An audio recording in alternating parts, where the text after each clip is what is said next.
All right. And we are live.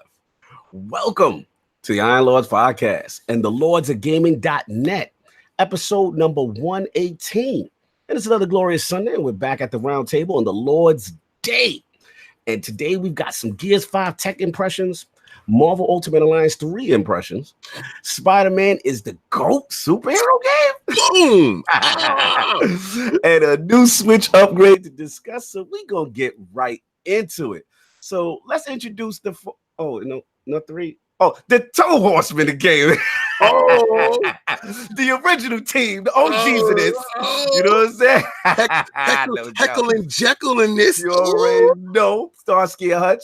There we go, baby. You know what I'm saying? But shout out to Saab. Hopefully the Sostradamus will be joining us in progress as well.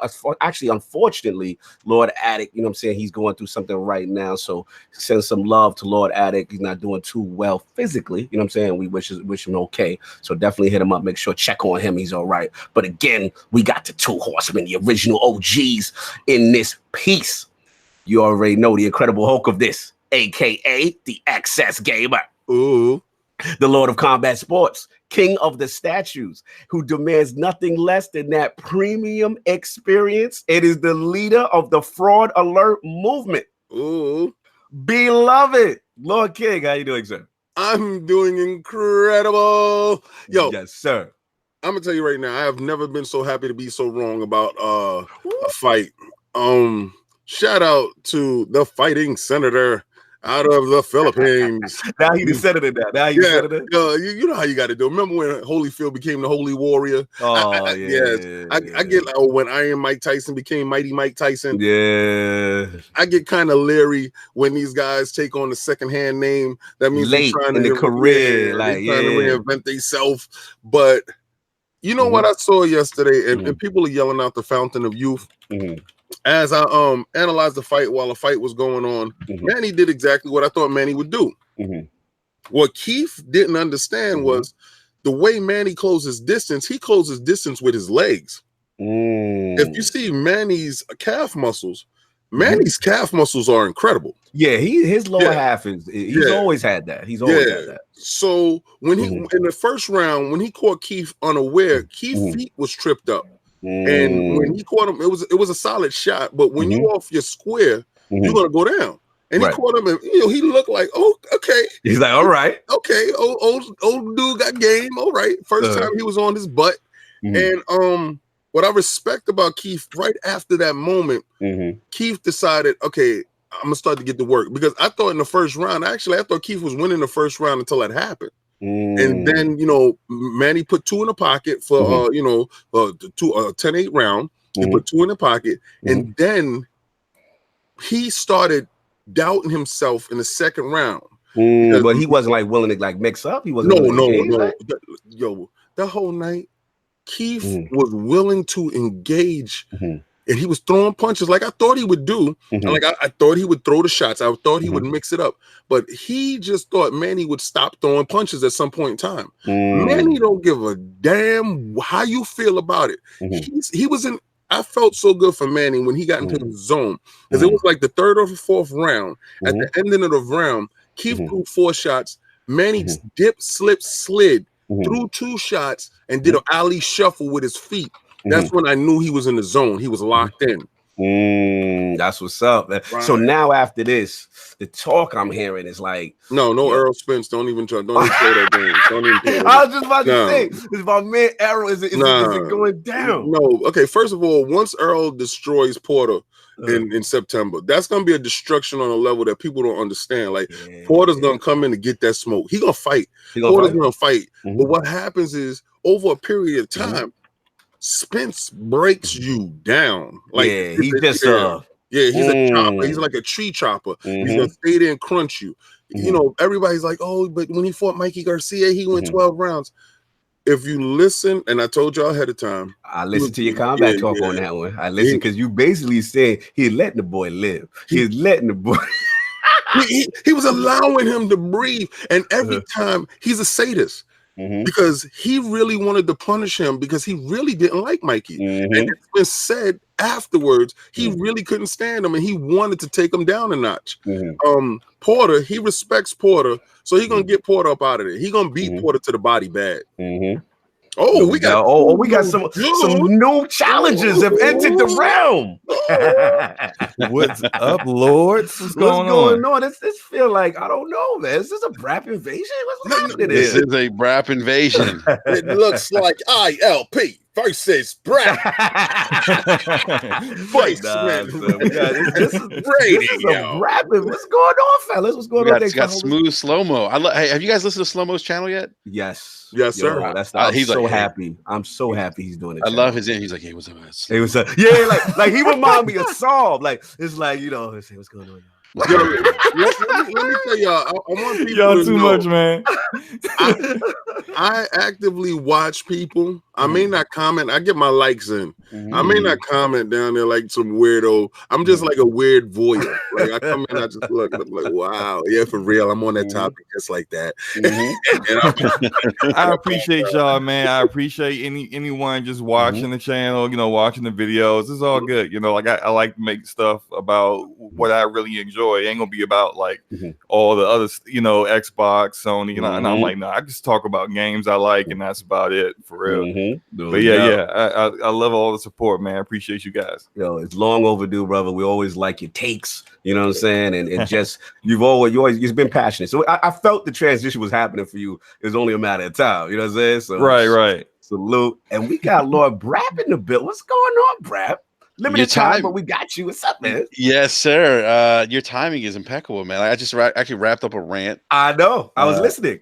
Yeah. Oh, you were okay. I've been, man. I've been feeling the passion lately, man. Just I feel you. I've been getting a lot of positive, like DM stuff in the community. Some negative, but mostly positive though. It's been great. Like we've we've gotten a lot of support more recently. So I want to thank everyone in the community. Really like what they really need to get behind you because you definitely one of them positive dudes that's gonna be at E3 next year. Yes, sir. We put the pressure on early. Yeah, he did. There's no pressure. There's no pressure. He gave me his word. He said he was coming through. So there's no pressure. I already told my wife. I was like, it's on my bucket list next year. It's happening. That's right. No doubt, man. What's been going on, Brad? What you been playing, man? Oh man, so playing Bloodstain. Ritual of the Night, which is, it's my spiritual successor to Castlevania. Obviously the Gears 5 tech test. Yes, we will save said thoughts. I know you have a lot to say. And, get back into Destiny, believe it or not. Oh, okay. Yeah, no doubt, man. Slomo, what have you been playing, sir? Actually, one of our topics, Marvel Ultimate Alliance 3. That's why I got you, man. I'm literally right now on a boss battle. Like, we're gonna get into it. We're gonna get into it. I don't want to get. We're gonna get into that. it. That's topic 2. We're gonna get into that because I got because I know I'm gonna be out here because I know certain lords might be frauding in that topic. So I might have you got that right. Look at his face. Look at his face. Look at his face.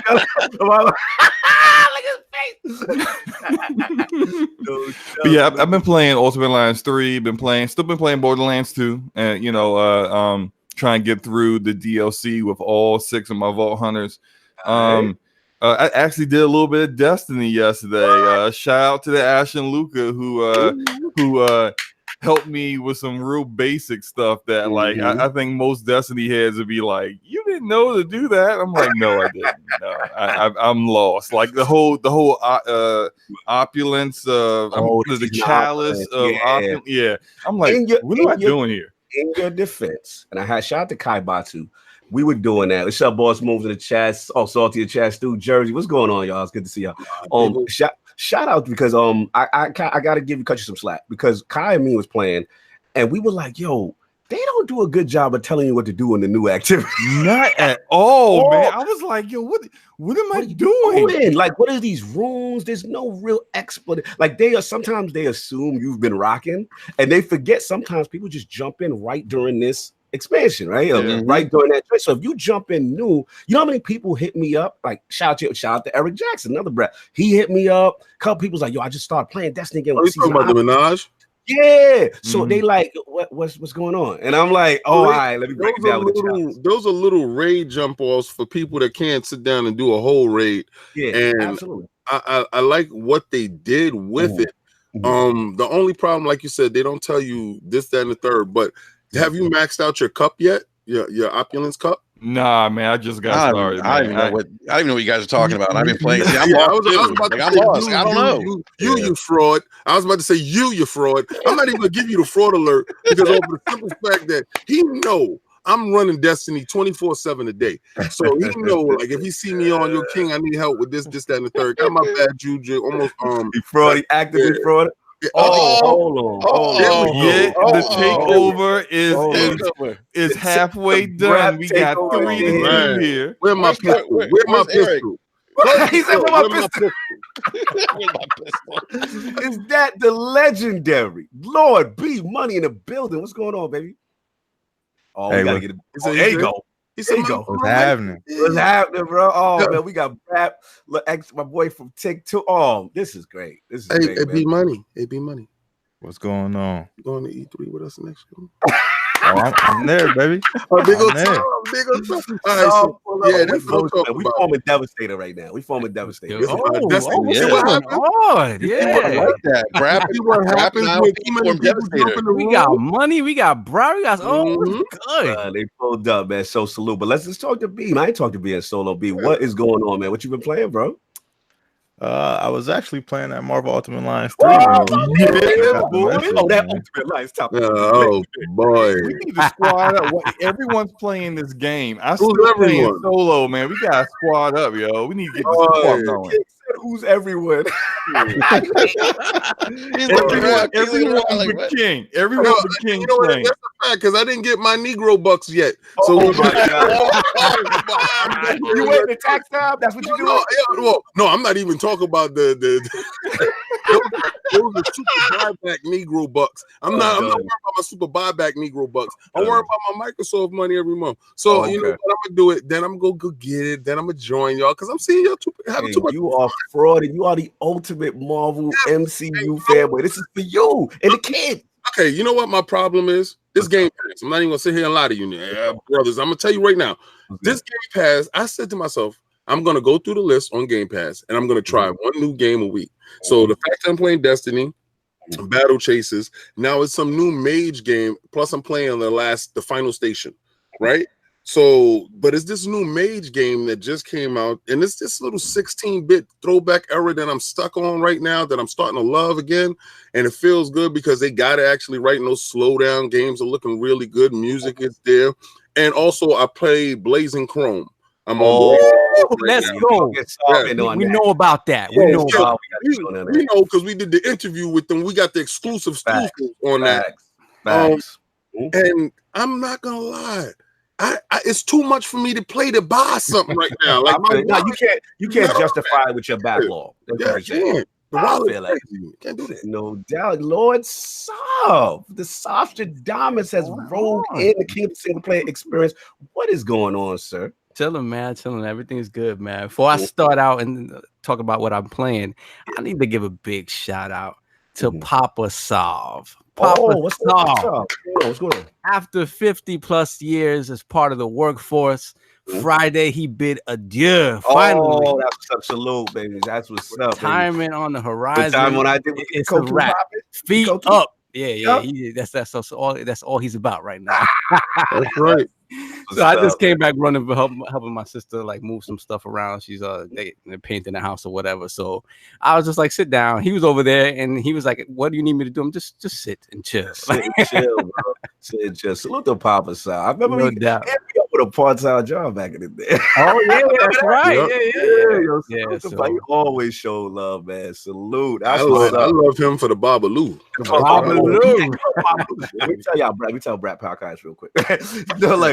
Yo, he had Saul Pops had the club joint, you know what I'm saying? So we used to watch. Yeah, it was a spot in the Bronx, the BX. Shout out to Mez, he probably know. And then over there, not too far from the point, right? Not too far from the point. I'm gonna say 138th. Yeah, 138th. And it was such a cool setup. You get your drink on. We had the fights. It was just the spot to be. You know what I'm saying? Like Yeah. we rock King. We But rock they that didn't spot. like us that day. They Oh ain't know no! See, because the thing is, you got to remember, like the thing is, my pop spot was basically all the people that I played baseball with, which were like 99% Puerto Rican people, right? So I'm not even going to like I my family's like the outlier, like other Puerto Ricans. Exactly, I hang out with everybody. Some people are very close-minded, whatever. So they saw. I'm like, I'm bringing my friends over to watch the fight, and my pops was like, cool, no problem. And then when you're young, you realize these things, and then when you come in, I'm like, oh man. Then as soon as they get there, I realize, oh man, maybe this was a mistake. But you know, King and Cog was like, nah, man, we're getting these. We're drinks. not leaving. The drinks are going down. Listen, I dealt with racism my whole life. It was goodness. best. I think in a lot of ways, it was the best times we had watching fights. Yes, absolutely. By far, we'd be actively against the Hispanic fighter. Exactly. Right? The rest of the crowd. Whoa, wasn't it? Hold up. Hold up. Wasn't it a Sweet Pea fight? Yes. Oh my God. It was Sweet Pea Trinidad. It was Sweet Pea. Oh man. Wow. That was a good one. Yes. That was a great fight. Shout out to I didn't want to do this. Okay. Yeah. What was the name of your pops club? Was it El Paraiso?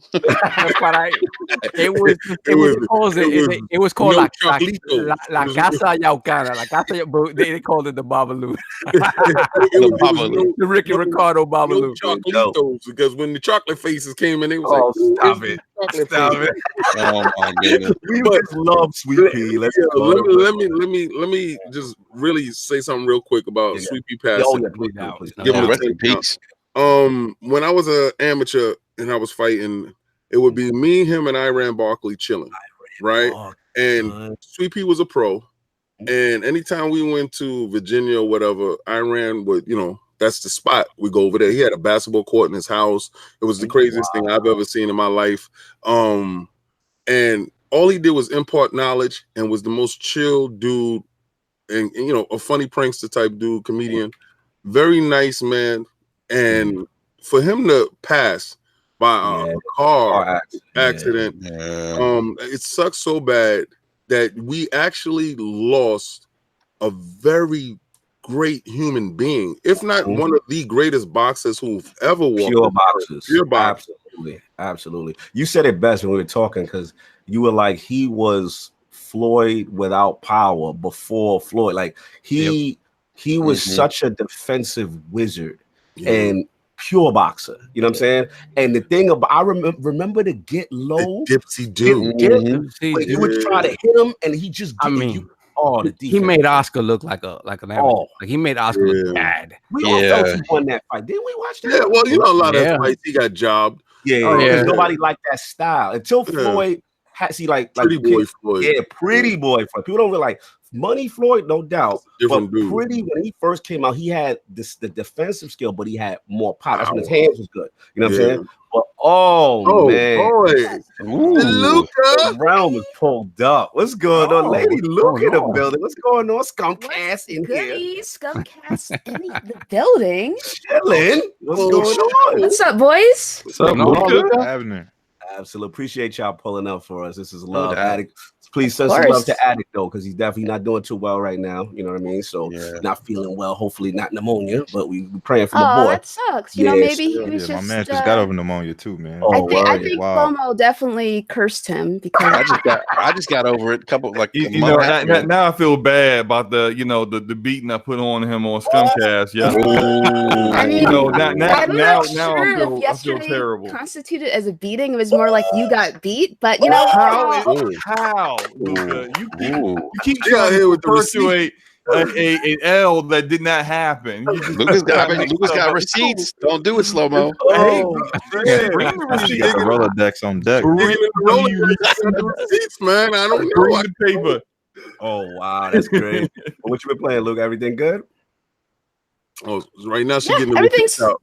Everything's been real good. I've just been playing Destiny. Hey, Luca, I just gave you a shout out a little bit earlier about helping me out on. Oh, nice. He had to get his weight up, Luca. He had to get his weight up. You know, he's baby guardian now. So Guardian. kindergarten. Kindergarten. Kindergarten. So is Enrique. So I don't know. I hope you're not talking, Enrique. You're a No, kindergarten. I'm just laughing. I'm laughing. Okay. No, Laugh no, at yourself. Laugh I'm at right. yourself. Hey, I'm right there with Slomo. He's a fraud. No, he's a fraud. He's an active fraud. You know, old boy knows exactly what he needs to do. He a fraud. Savage. Oh man, let's get it moving because we're gonna be we're gonna be getting crazy. But salute to everybody coming, pulling up in the realm. Of course, you have Lord Cognito, the Lord of the Cooperative Experience, and Gaming Ninja himself, the Shinobi. So we're gonna get into the realness of the ILP. For me, honestly, it's just been I shout out to my boy Lord Jameson. We saw Spider-Man last night, Far From Home for the first time. I got an R&R up on ILP channel right now. So check that out. A lot of good positive vibes on that. But other than that, gaming wise, man, it's been obviously Destiny Season of Opulence has been lit. I've been doing that. Obviously, we're gonna get into that Gears 5, you know what I'm saying, that tech test. I know Luca has a lot to say about that from Scumcast. And then also what you call Marvel Ultimate Alliance slow. You know what I'm saying? And I know B probably picked it up. B, you picked it up? Yeah, man. Yeah, you already know. So we're gonna get into that. So I've been doing that. And I want to shout out to Lord Jameson. He brought the family over, Lady Jameson and the young Lord Javi, and we actually tested out a lot of the cooperative local co-op play. So that was kind of fun too. What you on the Switch? Like, I'm like, really? Oh, Boy, really? Is he out here with his propaganda? yes, Really? another sale to a family, yo. Another sale, yo. Nintendo owe me royalties. Hopefully you didn't sell him the crappy version. No, I send them the full version with the thank you. Joy-Cons and Yeah. kids. I'll tell you this, when kids see a Joy-Con, their face, yo, like it's just mind blowing. It fits their hands. They like little. I think that's what it is. But yeah, salute to that. So we're gonna do the poll right quick before we get into the topics.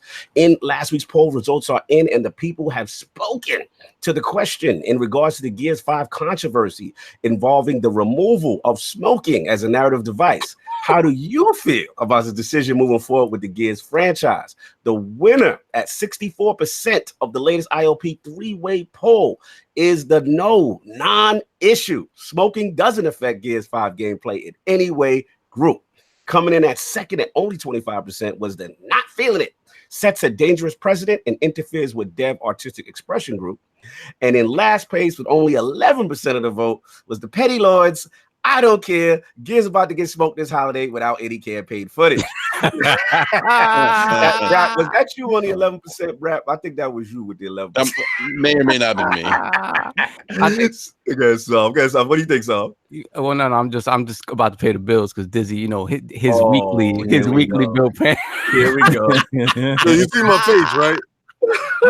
Big shout out to iDizzy81 with the $2 super chat. The people demand the needs to solve his own. No, what they demand is when you throw that PlayStation 5 on and they tell you to play games backwardly compatible, that'll be $39.95. And then I want your knees, sir, in the box. Salute to so real quickly. Let's get B on this. So B, what about I don't know if we got a chance to talk about the smoking issue. Like, what was your feeling on that whole, smoking removed from Gears 5 and the poll?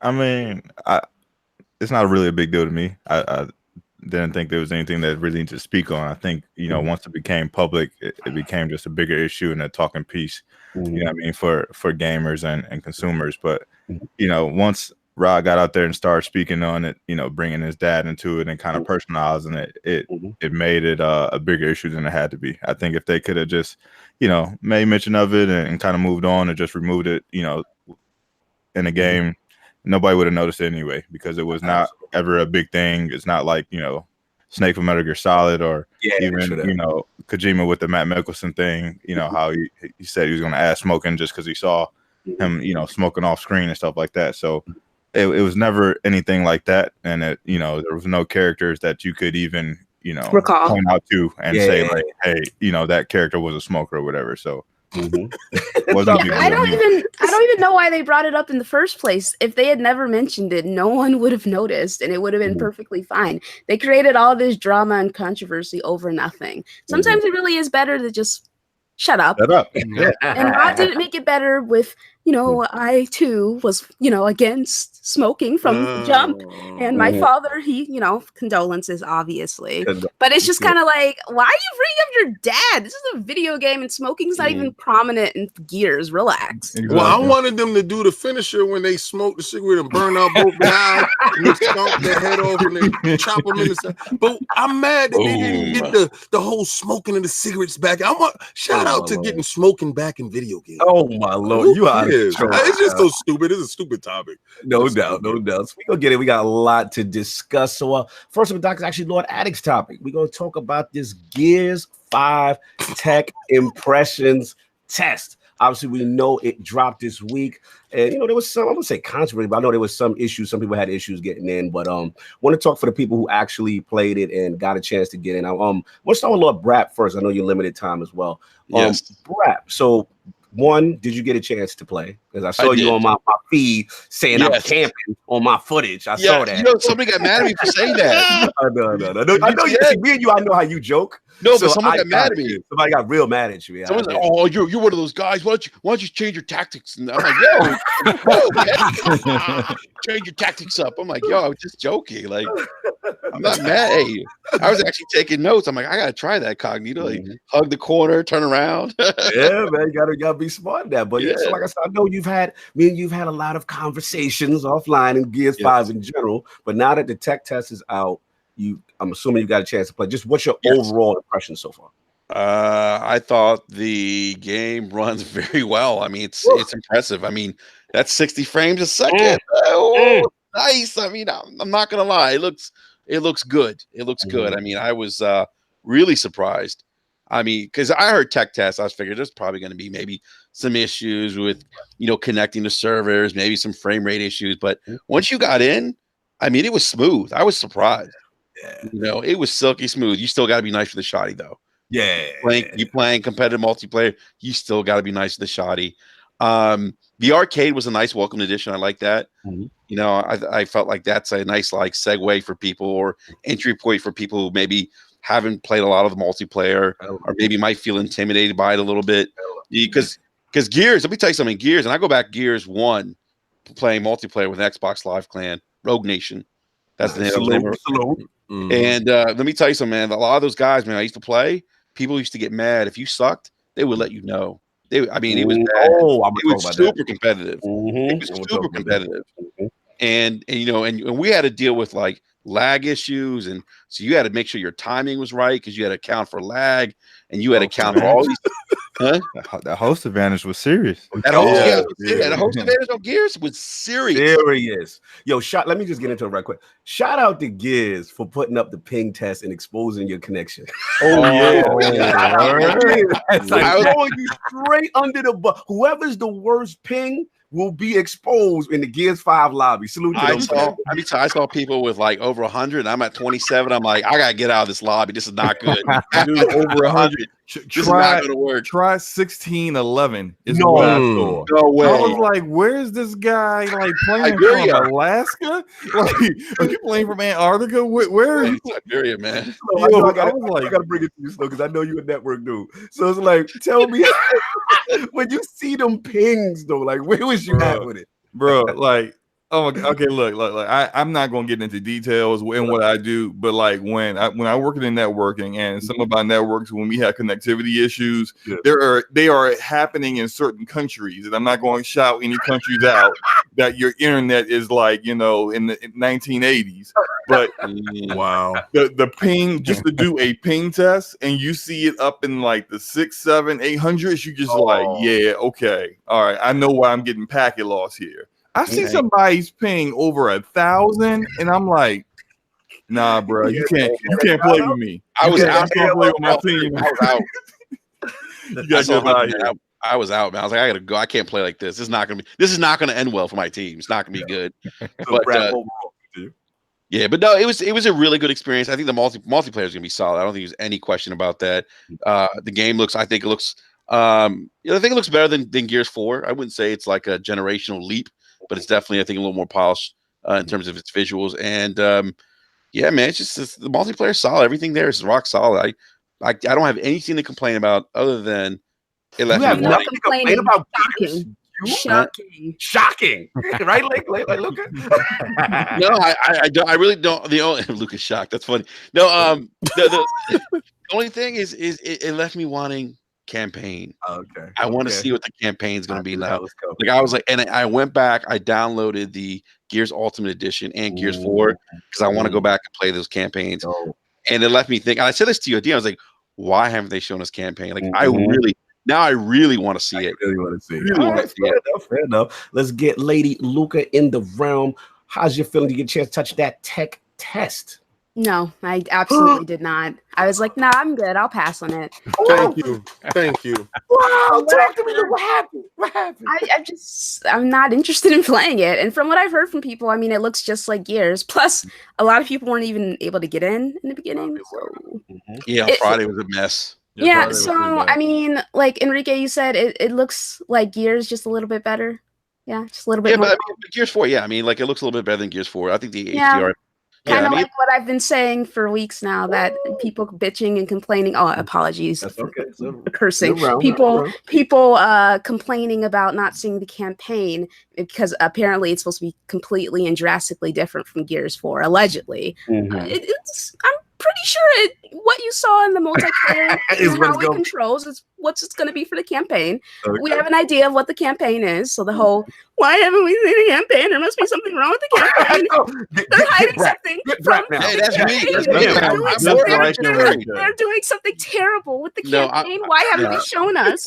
No, I'm not saying it's terrible. I'm concerned. They've always shown campaign footage. So I'm like, well, the way they said they was rolling out this one is they was showing you different aspects of the game, and leading up to the last leg of the promo, they was going to show you the campaign, and people are acting like they need to be part of their PR department and get stuff done. No, let them roll the game out how they want to roll it out. I think they're rolling it out well.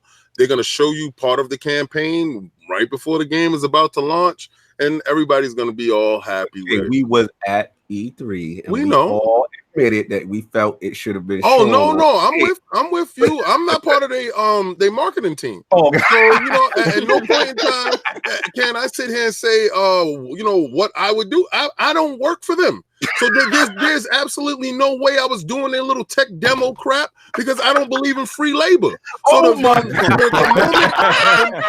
moment you pay me is the moment I'm going to turn on your little beta and I'm going to tell you how I felt about it. I'm not giving you no information back. I'm not playing your game. I'm not doing nothing. Send me the real game and stop trying to get me to work for you for free. So it's not happening. I don't care about that. Roy King's not down with the crunch. I forgot. King has a very strong stance on betas. I forgot about that. No, that's free labor. All you guys in here are sitting here playing this free labor game, and then you know what the problem is? They don't even say thank you for trying out our game. Here's $20 off because you actually worked.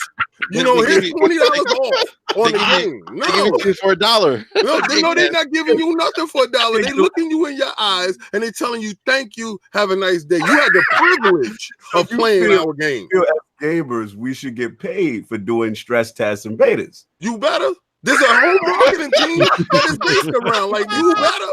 Like, why is this a new thing, a new concept? You know what? I'm really sick and tired of these people being appreciated. I'm so happy that I got a chance to play the beta. You fool. You are absolute nut that you actually sat there and did this free work. And you know what? I know somebody in some marketing area say, you know what would be good? We could put this out and we could have them test our stuff and we could just save that bread. And they're going to Honolulu while you're driving to work. I'm sorry. So wait, you think it's a conspiracy on a corporate level to stop people from getting tested for not hiring testers? Get gamers to do. I mean, that's completely plausible. That is the way. I think that is very plausible. I need to go. I got crap. Thank you for holding us down, brother. I did. Yeah, see you guys. Hey, look, I need to get the kindergarten needs some help. I'm gonna have to choose again. Yeah, I got you. Yo, Luca, he's a fraud. He's gonna say all of that. He ain't gonna show up. No, I'm not. You don't even rate the alert. You don't even rate the alert. No. All right, guys. Hey, have a great show, guys. Later, bro. Take care, man. Love BMuny and Slomo. Did you guys get a chance to play the Gears 5 tech test? Yeah, I did. But yeah, I played yesterday. I did play yesterday morning. Did a couple of matches. I liked it. I mean, I did say before how I didn't really like feeling the arcade mode too much, but as far as the performance goes, I got in matches really fast. I had no frame rate drops. Game looks. I agree with Enrique. It does look better than than Gears 4, but not like too much better. Which I mean, the game came out 3 years ago. Slow. Let me ask you a question. What's up? Like, What's up? Just just me and you. Just Cool. If somebody was to ask you, yo, I want you to try out this game for me. How much would you charge them? Like, cause you gave a whole joint. You was like, yo, pack loss, and I'm looking like, what? And he's talking about your ping. Y'all are sitting here, y'all doing things that they didn't even come up with in their head, and they're writing it down. Like, yeah, pack loss. We got to work on the pack loss because Slomo said, and also the ping. We got to also keep them grouped in an area. All right, okay, thank you, Slomo. And my question is, how much would you charge them? Would you charge them the game? Because you said you logged in early in the morning to play. So what time did you put in, like 4 or 5 hours in, or 3 hours? Oh no. Like, I put in maybe an hour at the most. And look, I got 3 kids. I'm up early in the morning anyway, so it's just like, since I'm up, already fixed breakfast. Let me go download this and give it a shot. So look, I feel you on your opinion. For me, I'm like, look, if I want this game to do well, and I understand networking to the sense that they make projections on how many people they think are going to play, and then how many servers and what adjustments they need to make sure that at launch the game works. If I get to enjoy playing the game a little bit just for them to be able to figure that out sooner, I'm all for it. Would you say it's a privilege, perhaps a blessing? I wouldn't say all that. Look, I'm not out here. As Katie said yesterday. A blessing. I'm not out here bowing at the feet of Rod Ferguson for the privilege of playing the game. But hey, look, I don't mind playing technical tests, technical alphas. Like, I'm in the technical test with Bleeding Edge, and it's I like trying out stuff early, so it was all right. It plays like typical Gears game multiplayer. I think the other modes. Typical Gears. I think the Gears community, a lot of them are like really upset about some of the changes. But when it comes down to it, when the game comes out, they're gonna play it. They not. It's a lot of, you see it in a lot of communities for different games. You see it in Destiny, the Division, whatever. People complain about changes that they didn't really quite want, and then they continue to keep playing the game and they adjust and they adapt to it. It is what it is. No doubt. Yeah. Lord BMuny, did you get a chance to get that Gears 5 tech test, bro? Oh, for sure, man. For sure. I'm a gearhead, so I had to be there. And tried to get in on Friday. That was a no-go. And I was just like, nah, I'm gonna set it down. But I usually get up early every day, so I was up early Saturday morning and hopped in there, played probably about 2 or 3 hours. You know what I mean? Just kind of got in there, got my feet wet, got an arcade mode, and that's 75.50. Go ahead. Continue, P. Got in there and got my feet wet because I haven't played Gears 4 in quite a while. Like, a lot of my friends dropped off, and I mean, when you play Gears, you kind of want to play with some friends just because you can't play that game with everybody. So getting back in there, getting arcade mode, it was something different. For Gears franchises, wasn't something that I was really expecting. Because like each character kind of has like their own type of loadout, and then guns are upgraded over time or whatever, which I didn't really understand. I had to kind of try to figure that out, playing it or whatever. How many modes do they have? Since I'm didn't play, I don't know what they had available to the public. There's arcade mode, and then they got the rank mode with escalation and King of the Hill. Oh, okay. That's what's up. Shout out real quick. Shout out to Attic live from the ER. I should be home in 30 minutes. They sending me home with meds. My man Attic is alive, baby. Let's go. Here halfway. So he's coming on. So yeah, he's coming 30 That's minutes. great. So Slomo, you and Attic can continue your conversation, and you can, maybe make up for the L you took yesterday. Slomo, Luca, Slomo, you keep trying to repeat something that didn't everyone happen. in the chat said you took an L. Luca, this is what she does, right? This is what she does. She goes, "Hey, everyone, didn't Slomo just take an L? Hit one in the chat if you think he just took an L. You didn't actually ask a real question.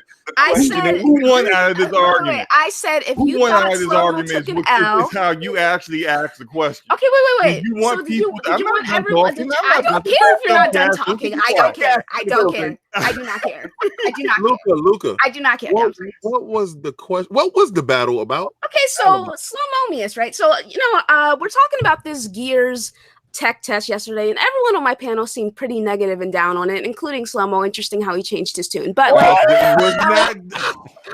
so this is like why you even ask Luca this question? Because of course everything is going to be exaggerated to the 10th degree. No, listen. So everyone seemed pretty down on it, and Lord Addict was in the chat.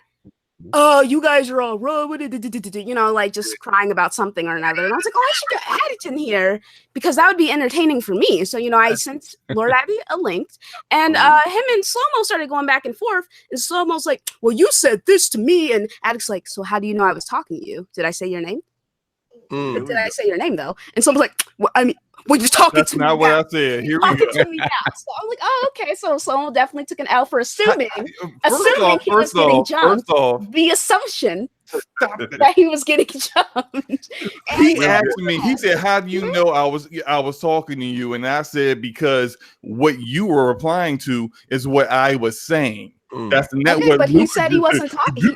But he said he wasn't talking to you. He said he was talking to Fox. He said he was talking to Fox. Me and Foxy were saying the same thing, and he did not tag her. I actually don't remember anything. I actually don't remember anything that he didn't tag you either. He didn't tag you either. Basically, the chat said you took an L. The chat said you took an L. When I started killing his argument, the chat said you took an L. Therefore, you took an L. Therefore, you took an L. It's okay, man. I got it. All right. When he get in here, he can clear that up. All right. I just want to finish up. Go ahead, King, and then B, and then I got to get solved. Okay, because I'm really super confused, right, with what is transpiring right now. Okay. So almost in denial. That's what's transpiring. But okay. So yes. One camp was on the side of the tech demo sucked, or the tech demo was lukewarm, and then the other camp was on the side of the tech demo was pretty good to great or something. That's what I'm getting. Essentially, what had happened was people were talking about its issues more than how they enjoyed it. Okay, yeah, because they got a chance to play some free stuff and they're complaining, right? Well, yeah, and Addict was in the chat. He was saying, "Why are you guys complaining?" And then my panel was like, "Well, they want us to tell them what's wrong with it. That's why they're doing it." Oh, you know what? And I feel this is my whole crux of pay me if you want my opinion.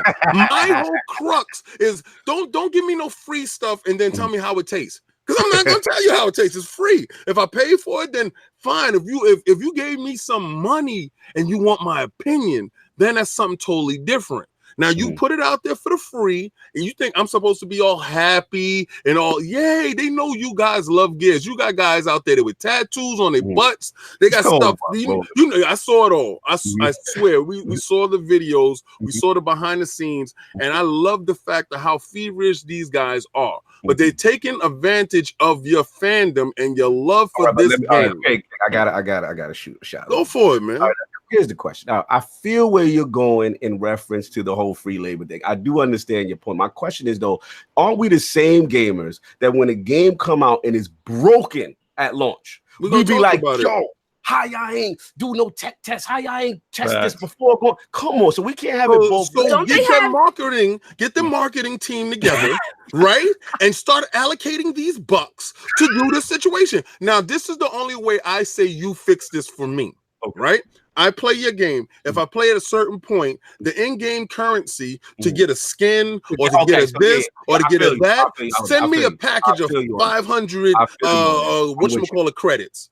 So basically, it's like, you know, some games do that. Yeah, I've seen that happen. Like I can't remember the last time that happened, but I remember some games giving you like in-game in-game like cosmetics and stuff like that, like for playing. You know who did that? Neo did that. Neo did that too. Yeah, that's right, B. You're right. Well, why give you anything when they can do it for free? I feel exactly what you're saying, Luca, right? But when there's a point where you're breaking a line of taking advantage of people and not compensating them for their loyalty and their time, because these guys are feverishly loyal. I'm not taking anything away from it. I'm just doing it on a moral standpoint that I see a tech demo up or beta, I'm not in for it. All right, you don't want part of that, right? You are not going to get that information from me, but you will get. Your game is broken, and you need to go take it and fix it. If you didn't allocate funds to the marketing team, I get that. The only thing that we're on different side of the fence is there's no way to really replicate millions of people jumping in. Right. Yeah, right. So it's like at some point you have to open up the doors and say, "Yo, come inside, check it out. If it ain't what it is, let us know or whatever." But it's just a matter of how you handle it, right? Like that's right. Give everybody the free Market Phoenix gun skin. But you got to see it from the other way too.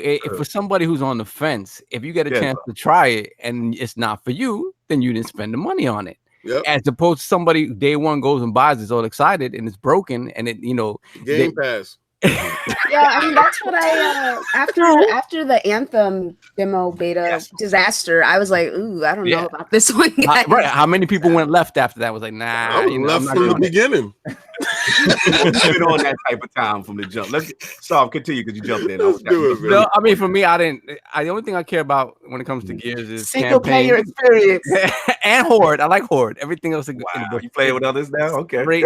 Straight in the bushes for me. The rest of it. He's waiting for you. Oh yeah. You worry. No, I was waiting.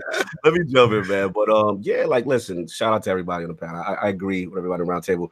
I think kudos off the back, when I first started it, they had the adaptive controller support. I thought that was really cool. You know what I'm saying? The HDR looks fantastic. That 4K 60, good Lord. I was really impressed. Now, full disclosure, I despise Gears multiplayer. I think doesn't it feel really heavy and I'm gonna be real with y'all. I'm gonna be real. My history with Gears multiplayer is it's in the bushes. The rolling shotgun stuff. And it's never been my thing. But I can't front. It's something about this new joint. I don't know what it is. If they tweak the movement. They tweak the movement and they tweak the weapons. A lot of the guns are more automatic and the shotgun is way more lethal. And what I felt was the time to kill on the other weapons, because normally it's shotgun roll. I felt like I had a shot, the time to kill was lowered, so that I can actually kill people that from afar as opposed to relying on the shotgun all the time. So I was like, yo, I like this. And then that new joint where you snatch a dude over the cover, you know what I'm saying? That joint, I was feeling. So it felt good. It felt fun. I'll never play multi, but I can't front. This is the first time I'm like, yo, I probably play the multi this year. It's cool. So shout out to them on that. We talked about the ping joint. I thought that was interesting. And then as far as the tutorial, I thought that was dope. Just with the bear talking to you and all that. It felt like classic Gears. So it gave me hope on because I felt like it was narratively done well. The actual the tutorial. So I actually gave me hope that the campaign is actually going to be good. And then to the thing, I forgot who said, I don't know if it was Brat before he left, but the whole talking, you know what I miss, King? Remember the old Xbox 360 OG Xbox you get online, and then it'd be the post Carnage match, right? And then somebody talking that. You know what I'm saying? You can get a chance to talk in the room before it starts. There was some dude after, not before. Oh, okay. After the joint, and we wrecked some team. And somebody was like, 17-3, we smoked them dudes. Yeah. I said, this is like the 360 era. I'm not used to that. These new dudes is gonna start banning people and reporting them. I'm scared of that part. But that if we can get back to a point where we actually game and have fun and we can talk mess to each other, because I'm all about that talking mess. Yeah. Because if they can hear what I'm saying when I'm playing Destiny Iron Banner, if you can hear what I'm saying to you while I'm throwing a fireball down your way and shooting you in the neck, I want you to understand you will ban me for life. No doubt, no doubt. But yeah, that's it. Now, that's the last question I was going to ask. I think I asked it for Saab and Luca. In reference to the Raw Ferguson situation, we know he had to tweet out and he kind of talked about, hey, you know, he actually stressed that, yo, this was a tech test and not a demo. 100. Let's get those likes in. Yeah, get the likes up, y'all. Salute. Let's much go. Appreciated. Much appreciated, y'all. So it's like, I want to bring this to y'all real quick about the whole thing with stress test versus demo. And then he obviously said things didn't go as well as they would hope, but as a result that this should make it better, you know, September when it drops. Like, what do you two feel about that? I'll go first. Luca? I don't feel anything about it. Fair enough. She said hot bushes. I mean, it's one of those things. I think if you know, you have an idea what kind of issues people are going to have trying to get in, right? As you scale this up, as more and more people try to get in, I would think you get out in front of it before it actually happens, because this is not the first time you do this. So and stress this to people, because you know people like to talk smack. You know, anytime you put, especially a Microsoft product, if you come out there with something subpar, something that's not working, the eyes of the internet will be on you. Just go out and get up in front of it and just say it before it actually happens. And I just had a feeling they were hoping that it wouldn't happen, and it did happen, and they had to get out in front of it to sort of quell people who were flipping out. Like it's just I get what Luca's saying. Like, it's just not a big deal, it's not a thing, but you know it's gonna happen. Get out in front of it, because you know how people are. Time out. I gotta go at this little Moochie Fuchi Bufufu that's inside in the chat. Moochie Fuchi. Yeah, Moochie Fuchi. Yeah, Moochie Fuchi Fufufu. Now, this is the only time that I'm going to acknowledge Moochie Fuchi Fufufu. Listen, Moochie Fuchi Fufufu. I'm going to let you know something. Maybe it might launch broken, but at some point in time, you got to realize that if you pay a Game Pass, you pay $1 and you get the Ultimate Edition. You played it 4 days ahead of time. When you can get an equivalent on whatever thing that you're repping, because I don't know if you're repping Sony, I don't know if you're repping. Well, you can get it on the PC, so you got to be repping one person, right? So you can sit there in your feelings talking about impending doom is going to launch broken, but if you didn't pay anything but $1 for it, you have nobody to cry to. All right. So I would like for you to stop with the trolling. But you know what you can do? And this is the only time I'm going to acknowledge you. I want you to put it in colors for me so I can read it. So when you want me to read what you're saying, because right now I'm actively blacking you out, but I want you to put it in colors so I can read it. And now I can give you some respect. Talk with your wallet. You call that man Moochie Fuchi. Anyway, hey, Cog, real quick, can I just say, one thing I do kind of feel like, and this is more of a suggestion, I think, when it comes to arcade mode, and when the two matches I did, they were both arcade mode. I didn't like how you couldn't just choose, like you couldn't get any weapon that's on the map. Like usually in the past, like you go find like a weapon in a certain area, sniper rifle, shotgun, whatever. And you kind of like you build up points and then you get it. Like I didn't realize that as I was playing, I only did 2 matches, and I was just like, "Yo, where's the shotgun at?" Right. So, you know, like I think they did that kind of to try and, you know, keep the whole shotgun meta thing to a minimum. But I think buffing weapons, and they have made adjustments to weapons, which is good. But I think buffing weapons and not necessarily removing the ability to start with a particular weapon isn't the right way to go. So just something that I, you know, in my opinion, and I know that's just arcade mode, but still, if that's what a lot of the casuals are going to play, then you're probably going to get a lot of people using that mode. Right. And then I'd much rather see him do like a loadout instead, like where you could, you know, if you're going to play arcade mode, then let me choose my own weapons and let me go in, you know what I mean? All the base weapons anyway, like all the weapons that are available, and then, you know, add the shotgun in there, and then exactly that's exactly where I am with it. Yeah. Make it a loadout. And the last question in reference to the whole cross-play, from my understanding with PC, is it like in arcade mode but not in comp or something like that? I'm hearing rumblings about that. Did anybody experience it? It's in arcade mode, and it doesn't give you an option to turn it off or on. Right. And then when you go to rank mode, it'll ask you, you know, if you like to, you know, play with PC players or, you know, console versus PC. So that is going to be interesting to see if, you know, once the game launches, if arcade mode doesn't give you that option or not. Does it have mouse because and keyboard support for the Xbox? I'm not sure.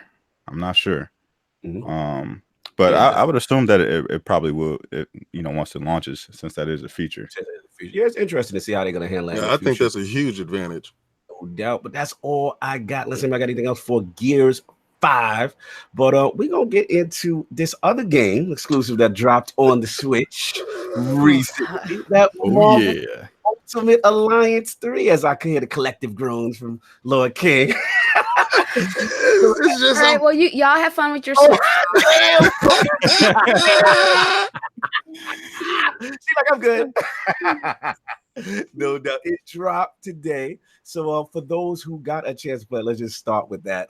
Let's start soft. Did you get a chance to pick it up? Of course I did. I told you I was excited about this. First time ever. Let's start with you. I didn't get a chance to talk to you much, and then we'll route to people who actually play it. Mm-hmm. So let me first start off with the negative stuff that I kind of saw with it. I think when I like the art style, right? I think it suits. It's a very comic book art style, unlike the first two, which are more realistic. Right. But at the same time, I do think it still, in some ways, kind of looks worse. Really? Like when you look at the detail in the older games and some of the set pieces, I just sort of think this one. Are you saying a 360 game looks better on the Switch? Are you saying? Did you just say a 360 before I just want to hear it. I just want to hear you say a 360 game looks better than Switch. It's art style thing, but I do sort of think in some instances I felt that some of the environments and set pieces in 3 felt kind of bland, like lacking textures and stuff, like lacking depth. Also, let me see what else. Oh, the camera. Camera. Yeah, I gotta mute myself. I got that. Not a fan of the heroic camera. The heroic camera helps for me because this is part of the reason why I didn't like the other one so much, especially back then. Now I don't really care so much, but I had an issue with isometric games back then. I didn't want to play them, so it bothered me. So the fact that this has the heroic camera, it kind of helps me think that it's a third person over the shoulder game sometimes. So I enjoy that, but just the fact that the camera isn't very smart, you basically have to maneuver it everywhere. It's not intuitive at all in terms of turning corners and things like that. So that can be a little bit obtrusive. But that said, the game itself, I think the fact that they kind of simplified the RPG mechanics, but at the same time made them sort of deeper. Yes. But it's kind of like Mass Effect 2, where they sort of took some of that out of your hands. Yes. But for a Marvel game that they're trying to make appeal to everybody, especially old fans of the series, and probably bringing in younger new players, I think it does a great job. I think the lineup is huge, and it's only going to continue to grow. So I'm enjoying it. I really am. I'm definitely. Lord Slomo, I know you picked it up, so we got a lot to discuss. Lord Slomo, yeah. Let's get to it, man. What's your feeling? Marvel Ultimate Alliance 3 out in stores now. I don't know how far I am in it right now. I'm thinking I'm probably about halfway through, but I'm really enjoying it. Like as Solve said, the mix of characters is great. I mean, like I just got Ghost Rider a little while ago. Just got Doctor Strange as well, and it's just like some of these characters is just like, oh yeah, I forgot about that guy. Right? So like I'm really enjoying that. I do agree about the camera. There are times where like you're fighting and then the camera would just change to like almost like the same level as your character. Yep. And it's like real close, and you can't even see the enemies that are attacking you. I'm just like, what just happened? Hold on, 1 second. Stitch, my man, Stitch. Can we move on to the next topic?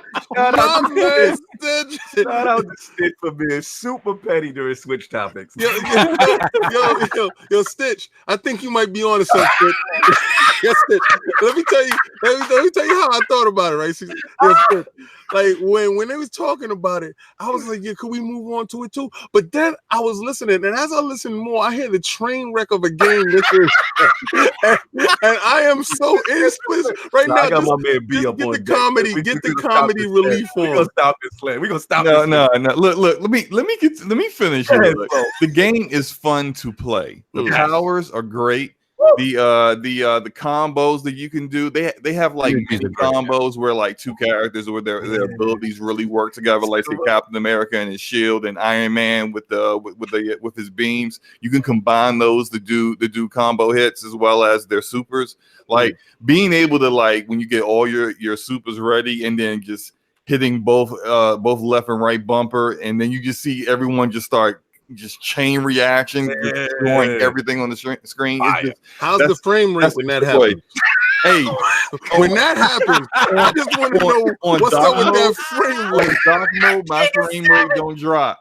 I've only played it on dock. I haven't played it on dock. It was good. On dock, it was on docking. Is great. It's great. That's all I can say is on. It's great on docking. But I will a little extra on hand. I gotta give kick down. Yeah. So what happened when you're away from the dock? What go down there? I just don't know how them frames. I'm not even going to try it, Portal. I'm not even going. I don't want to. I'm not going to do it. I'm not going to do it to myself. Oh, okay. We hitting 15. We hitting the 15. What we doing? We chug a low. We chug a low. Right. Get pretty low. Right. Because if you would have sat there and told me they didn't do that, I was gonna get you. That's why I said, let me tell the truth now. I'm matrix dodging that blue light, man. I ain't gonna say it, but I will say like as far as the visuals, I knew it was gonna look dated because I knew what they were trying to go with. They were trying, pretty much emulate the older games. Came out like the last one was like 2006, but I still was somewhat disappointed, even though I knew what they were going at. Like I'm thinking, like, do you not have enough memory to make these environments look a little bit less bland? It's just like a lot of them are just like big set stage area for a fight, and then hallway. And it's just like it didn't seem like, except for the X Mansion. The X Mansion looked like what I would expect, but everything else seemed just very generic, and so. But like I said, I always play for the story. How's the story so far with you guys? How's the story? Story's very good. It's very good. We're gonna get to my part. I want the chat to understand. I'm buying this game. I'm waiting for my Negro bucks to come in. I'm buying the game. This is no lie. I'm not gonna sit here and fraud you guys and make fun of the game and don't buy it because I played 1 and 2. I'm just interested. This is just jokes, be honest with you. I don't really expect too much from my Switch. My Switch is doing as best as it can, how it can. So I just, I'm actively trolling, guys. Just we know. Trolling.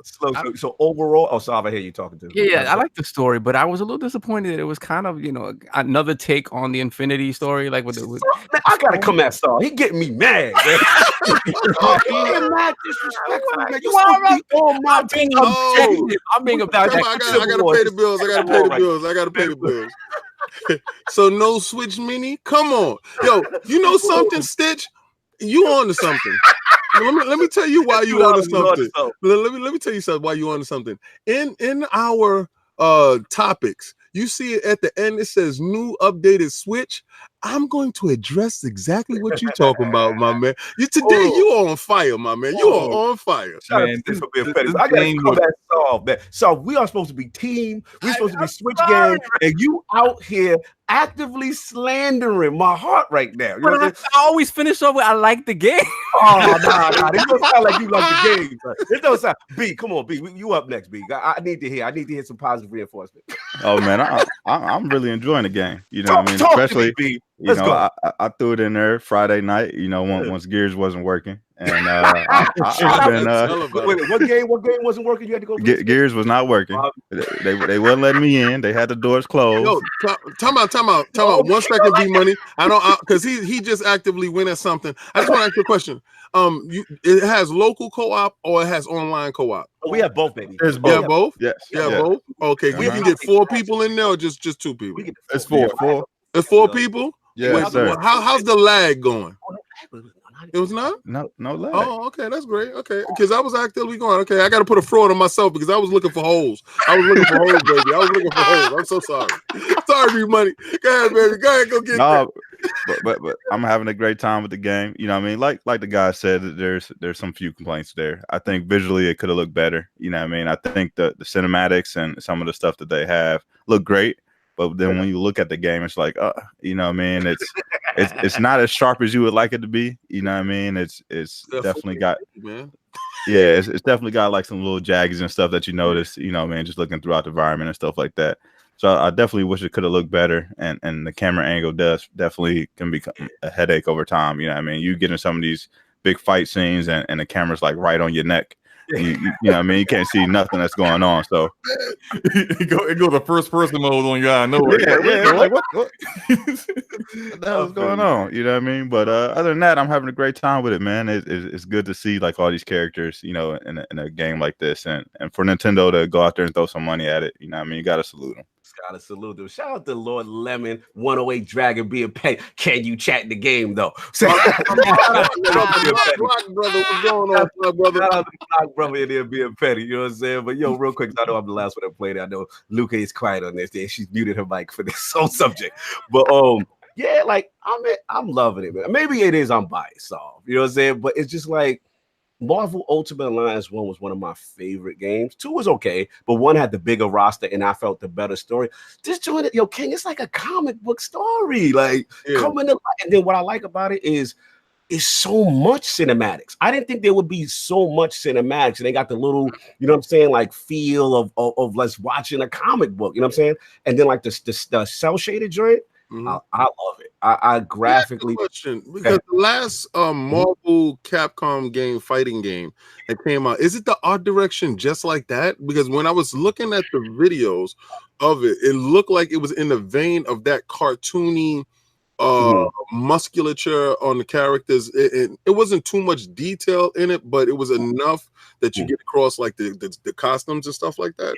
You mean like Ultimate Alliance 2?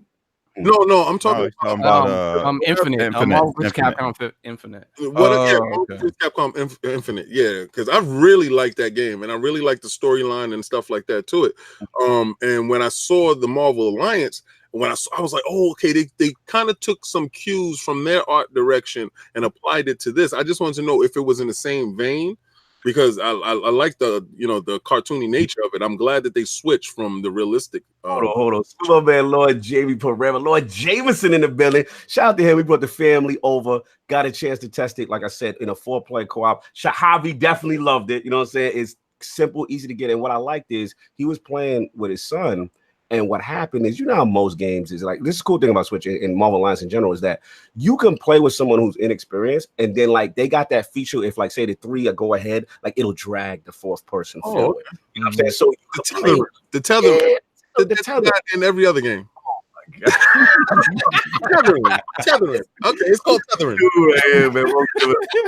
It's a Switch exclusive. It's a love letter. If you're a fan of Marvel Ultimate Alliance 1, this is a love letter to them. I thought Team Ninja, I love the art style. You know what I'm saying? They got the old school feel. Again, is it going to appeal to everybody? No. Is there some camera issues? Absolutely. You know what I'm saying? But as far as that Saturday morning cartoon feel with, and you know, Infinity Gauntlet storyline with all these characters, and then the DLC, we're talking about Slomo. We getting Colossus and Cyclops free, right?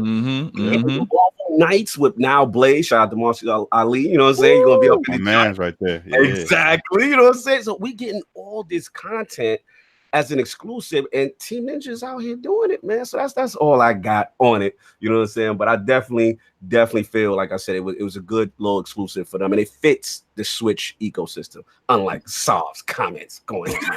and you gotta think that very upset with Sov. Go ahead, B.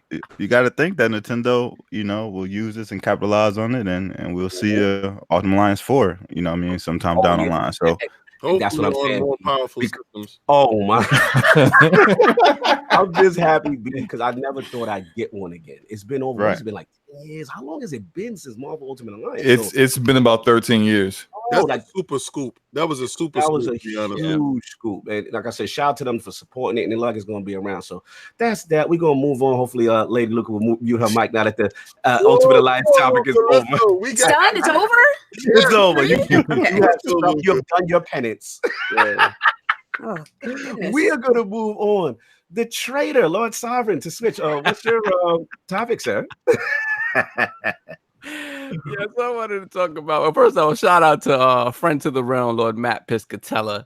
So this past week, in honor of Comic-Con, he went out there and announced that Marvel Spider-Man. That's why I wrote the. You want a red? You want a red? It's your victory lap. Continue. So Marvel Spider-Man for PS4 had surpassed Batman Arkham City as the best-selling superhero game of all time. So shout out to Insomniac, and that's just fantastic. Hold on. I gotta give it up too. This BMuny victory lap. I was on a great with Mooch and BMuny. Yeah, and we had, remember that discussion, B? Yep, that's right. You held firm. I got you and King held so firm, but I gotta give you two are the only two I seen was like, nah, y'all don't understand the power. And I was like, okay, we see how I play. But continue. So I just had to shout them out. This is their victory lap. I'm glad he here. That is an achievement that is super impressive, that it can take out a Batman game that's been out since 2011, right? And this is one thing I was looking up and I couldn't find the specific information. Is this just the initial launch of the game on 360, PS3, and PC? Or does it include all the other iterations, the packaged ones, the remasters? I looked up that information. I couldn't find it. So regardless to what, it's still a very impressive feat for an exclusive game to one platform to defeat a third-party game after so many years out in the market. It is super impressive. So big shout out to Spider-Man. It was an amazing game. One of the few games that I platinum. Love that game. Now, my only beef with here we go. Here we go. I'm not here we go. What I have to say first. We always interrupt some. My only issue is that, of course, the internet gets a hold of this, and I might have to, and then there's some people on the internet, ponies we like to call them, but they took this information as ammunition for the argument about how exclusives really, really matter to the ecosystem of a first party, right? And how much they actually matter. Because I've always argued that they matter in terms of creating an identity. But at the end of the day, once the hardcore purchase is particularly the exclusives, you don't really see, it's particularly with PlayStation. PlayStation, you have over 100 million consoles out there. You don't see that, even with Spider-Man, with such an amazing selling game, you have about 10 million sales, something like that. So I always wondered why isn't it selling more with so many consoles out there, right? So I've always argued that they're important to the identity of the system, but not necessarily to the long-term success as much as in this day and age, living games like a Destiny, Fortnite, obviously stuff like that. These are things that the casuals are playing. And after those first 10 million, 12 million sales of consoles, it's the casuals that are buying these consoles. So I just didn't like the fact that some people jumped on the Spider-Man bandwagon to sort of reinforce this idea that, exclusives are what make a console, period. Because Spider-Man is a special case, right? Spider-Man isn't like, talk to me when Nathan Drake is selling those numbers, right? Spider-Man is a special case. So I just want to know what you guys feel about that. Am I off here? Or do you guys agree? Because I think, again, regardless of what, it's an amazing achievement. But it is Spider-Man. Okay, I see where you go. Let's get slow in first. Because obviously when the news came out slow, like, what did you feel like the greatest selling superhero game of all time? And then to Saul's point, is this overblown as far as the weighted value of an exclusive? Like, where are you at with it?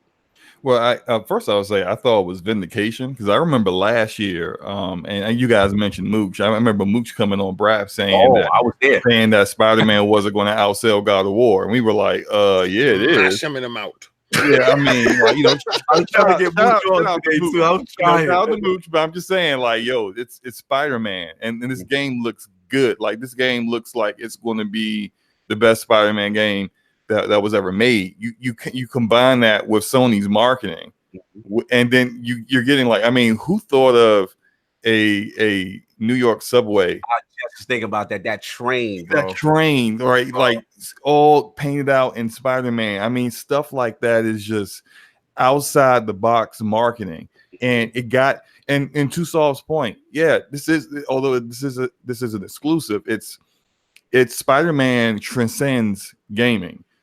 He's a huge icon in the comic. He's a huge icon on cartoons growing up for us. Like we grew up on Spider-Man, cartoons. In the movies, he was one that like he used to have before Dark Knight and MCU.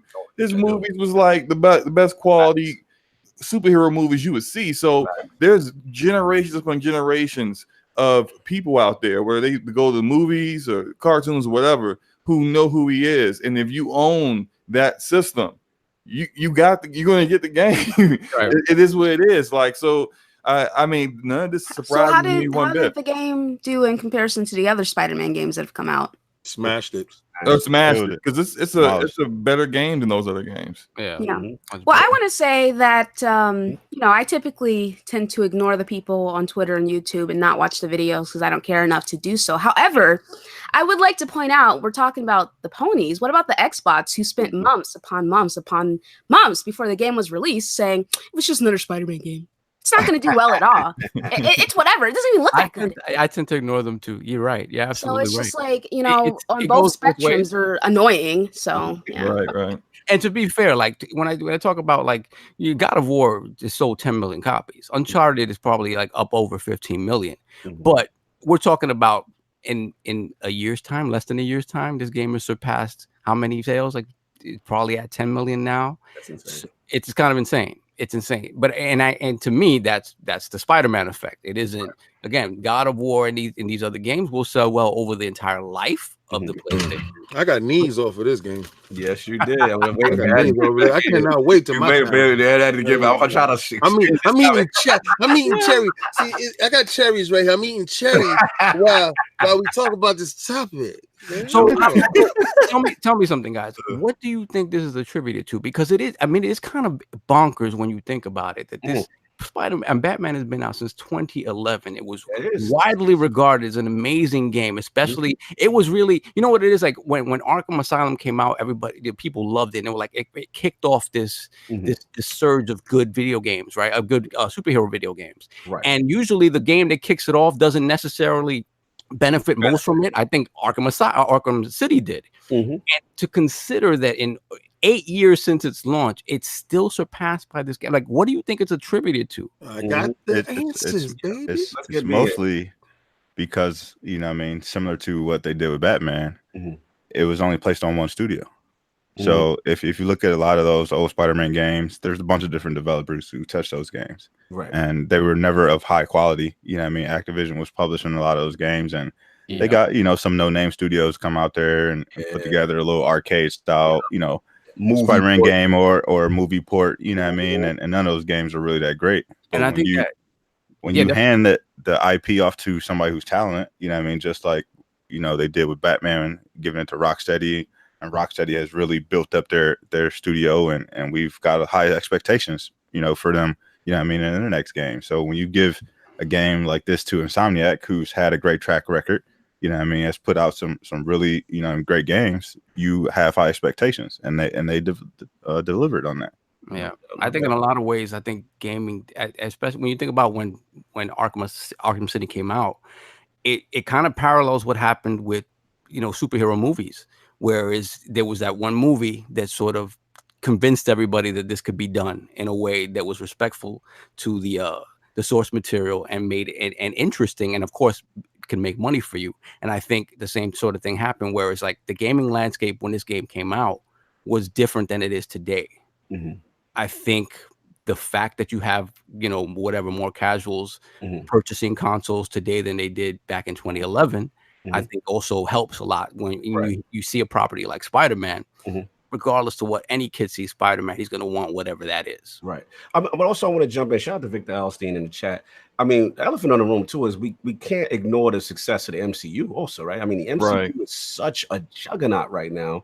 What you still on my topic? Sorry, continue, Kim. I'm just sitting here like, I'm taking all my points. Get your victory lap. You and BMuny, this y'all. First and foremost, I told you it was gonna smash every game that came before. You did. I told you didn't understand what was going to happen. If you got a PlayStation, it's only 2 games for you to buy a PlayStation 4, to be honest, that you have to have a PlayStation 4. Like you have to play these games in our generation. You have to play Spider-Man, you have to play God of War. Those are 2 games. I don't care how you game. You got to play those 2 games. Now, I'm not a God of War fan with me saying that, but the technical aspect of that game was great. It was phenomenal. But this game, this little guy right here, I knew it was going to do what it did because one, you had one great studio, as BMuny pointed out. The MCU, as Cognito came in and took my it was definitely in full swing. Sony's marketing push that they put behind it was fantastic. Thanks, Slomo. All of that wrapped into a phenomenal story of a mature Spider-Man. It wasn't a child Spider-Man because we got that in MCU. So what you're getting now is because it tackled a lot of adult topics when he was like, "What, Spider-Man's a deadbeat daddy?" Right. You understand? Like, what the hell is going on here? And I thought that the DLC was implemented greatly. A lot of people went at me on it. I don't care what you feel. Sometimes you want to get the DLC at one point, but I want you to have enough time to breathe the game through, then get the DLC to get the residual income coming in, because it's not a persistent world. For it to sell numbers the way that it just did, other than how Destiny does, Destiny milks you all day. You're persistently playing an engagement. Spider-Man has one time to pull you in and to see if you're going to like the world. And the fact that the controls is fantastic, the graphics is incredible, the soundtrack is amazing, the gameplay is outstanding. All that came together and made this spectacular game. And people are still buying it. Like, if you got a PlayStation now, I'm pretty sure that you're running out to buy this or God of War. So for the numbers to show that it blew out past superhero games. Russian in the chat, even though he ain't got no colors, he going there. He said Spider-Man was easy, even on ultimate difficulty. He said Batman at least made you use your brain. So so you're saying to me that what makes a great game for you is that it bashes your skull up against the wall. That's a great game for you? Good. Play the Dark Souls games. Your skull can be smeared all over the house. For me, I like to play on casual, sir. The difficulty of the game doesn't have anything to do with it selling well, so it's not even relevant to the conversation. Like, you can have your preference, you can enjoy Batman more, but this isn't what we're talking about. I like her humor. But it's when me and BMuny was talking about it. But here's the question. Let me just stop you for a second. This is for B and you, because you guys again saw the vision. Y'all envisioned it before everybody. At the point when God of War came out, you gotta understand what God of War was doing out here, right? God of War it just seemed like that insurmountable nothing is beating that. And it won the award for the video games of the year, all that stuff, and it's an iconic game. So it's at the height of its thing. We know Spidey's coming and all that, but not only did Spider-Man beat that, we're talking about every superhero game before that, like. That part of it, like the magnitude of that, like, can you even envision that happening? Like, that to me is like, wow. I did too. I did. Spider-Man's the #1 Marvel superhero above everybody else. Here we go. He's the most popular superhero. He's loved by kids and adults. You know what I mean? And kids don't even need to know anything about Spider-Man. You take a kid to a store and they see Spider-Man, just the red and blue pops, you know what I mean? And they get excited about it. So, you know what I mean? Just that alone, what I knew was going to help propel it, you know what I mean? Because when you look at Batman or you look at all the other superhero games, you know what I mean? They're cool and they may not appeal to kids though. You know what I mean? They don't appeal to everyone. You know what I mean? Some people are totally against DC, don't care nothing about DC, and they're all Marvel heads or whatever. And some people are totally against Marvel and all DC heads. But when you talk about Spider-Man, he's generally loved by everybody. And you can see that just with the sales that they had of this game, and anything else. Look at what the Spider-Man Into the Spider-Verse movie did for them in December. You know what I mean? That was crazily, successful for Sony and what they did with the Spider-Man brand. And look at, just the Spider-Man movie that just came out. You know what I mean? So they really have that popularity, with Spider-Man, and people are super excited about Spider-Man and where it's going to go in the future. So no doubt. Shout out to Bone Slave being petty. Superman on Nintendo 64 was that fire. We're gonna leave Bone alone. We're gonna leave Bone alone. Okay? You want me to read it? Put it in color. You know when I knew that game was gonna be exactly what it turned out to be? When they showed the trailer, right? And they was inside. He went through the coffee shop and he bust through the window and he was swinging. And that was actual gameplay. And I said, my man, if that game looks like that right there, I was actively hunting for the PlayStation Pro Spider-Man edition. Until they got ridiculous with the prices, I was like, "Oh, y'all wilding." But if I was able to get my hands on that, shout out to Miss Tech So Fancy that got it and put it on Twitter and was trolling everybody in the world about it. But I really wanted it so bad. I thought that game, from that aspect, to be actual gameplay, actual in-game engine, and to translate that across, because listen, God of War is slow.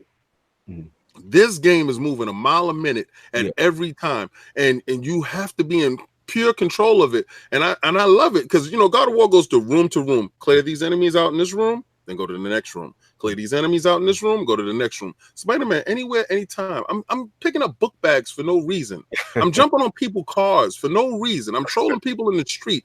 When I got to the street level and saw the NPCs looking how they look, I said, this is the game of the generation. Not that Red Dead Redemption crap. Oh, here we go. This is the game of the generation. Here we go. Anywho, we go move slow. You want to start soft? You want to wrap this up or show your topic? Oh man, I think it's a great achievement. I think again, the fact that it was able to beat out an 8-year-old game that's been on the market forever, that's universally loved as well, is amazing.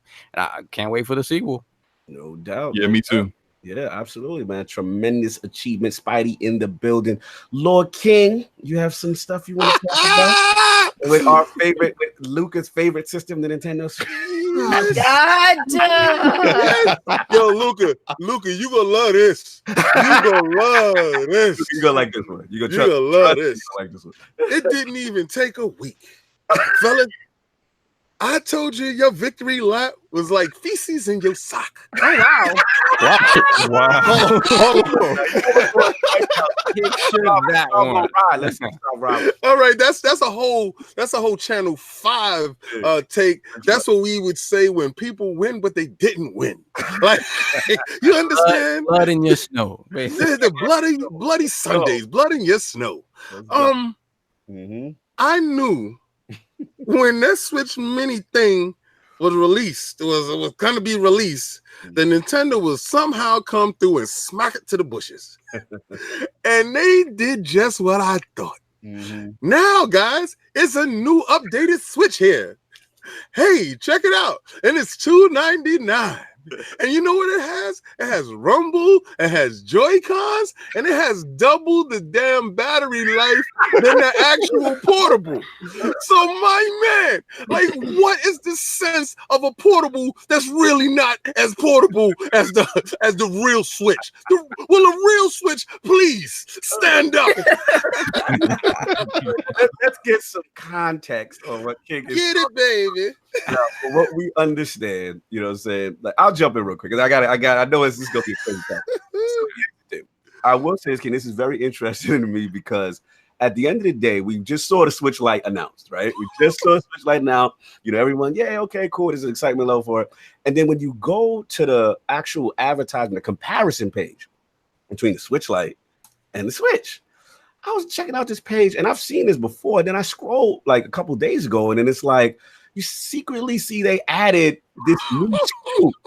And I'm like, it's a different SKU number of the original Switch and magically has better battery life and storage and up to 9 hours. So I'm just like, double I'm walking in front. Like, Luca, I felt away because I'm like, how you not gonna advertise this?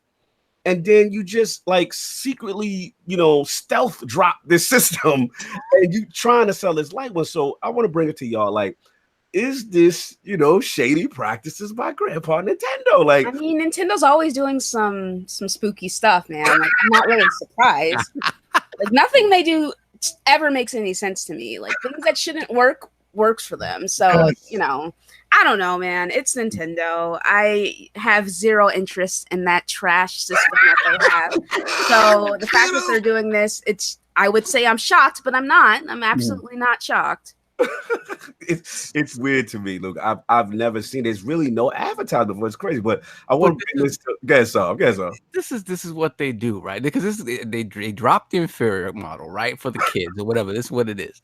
They improve the base model, right? Mm-hmm. So then, whenever next year when they announce the Pro version, right? Now, mind you, the Pro version isn't going to have the enhanced battery. Wait, hold on. So I got to stop you for a second. Are we sure that this is not the Pro version? I was going to say that. I think this might actually be the Pro version. This is the Pro. No, this ain't it. They'll make you pay for something else. This is Sovereign power. Sovereign, I don't want to cut you and let you know that there's no enhanced battery.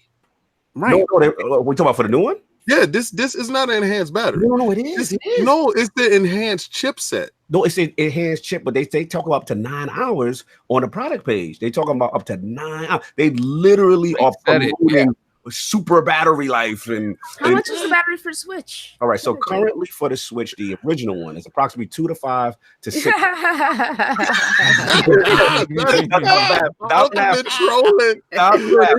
is gonna be the de facto new battery. Right? Model HAC001 is the new one, right?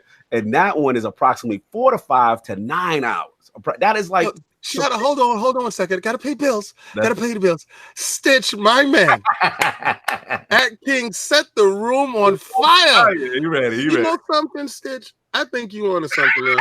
and I gotta tell you, man, I really do, because when I knew this topic was coming on, I had the flamethrower ready. So you are on it today, brother. Yeah. Shout out to Soul for being petty. He said he's going to switch out his Switch at Best Buy using the one. You know the Best Buy hustle. You are. Oh, wait a second. Where's them out? Big salute. What was that? Where was that? Where was that at? I didn't see anything pop up. That's why you can do that. I didn't see anything pop up. Did something pop up? Colors of that. Continue, y'all. Yeah, so like to me, this is the thing though, right? They're gonna improve. This is gonna be the new base model of the Switch, right? Once they get rid of that old stock, all of them's gonna have this new battery. Now, when they do announce a new Switch with an improved GPU capability, whatever the case may be, that battery life is gonna be negated.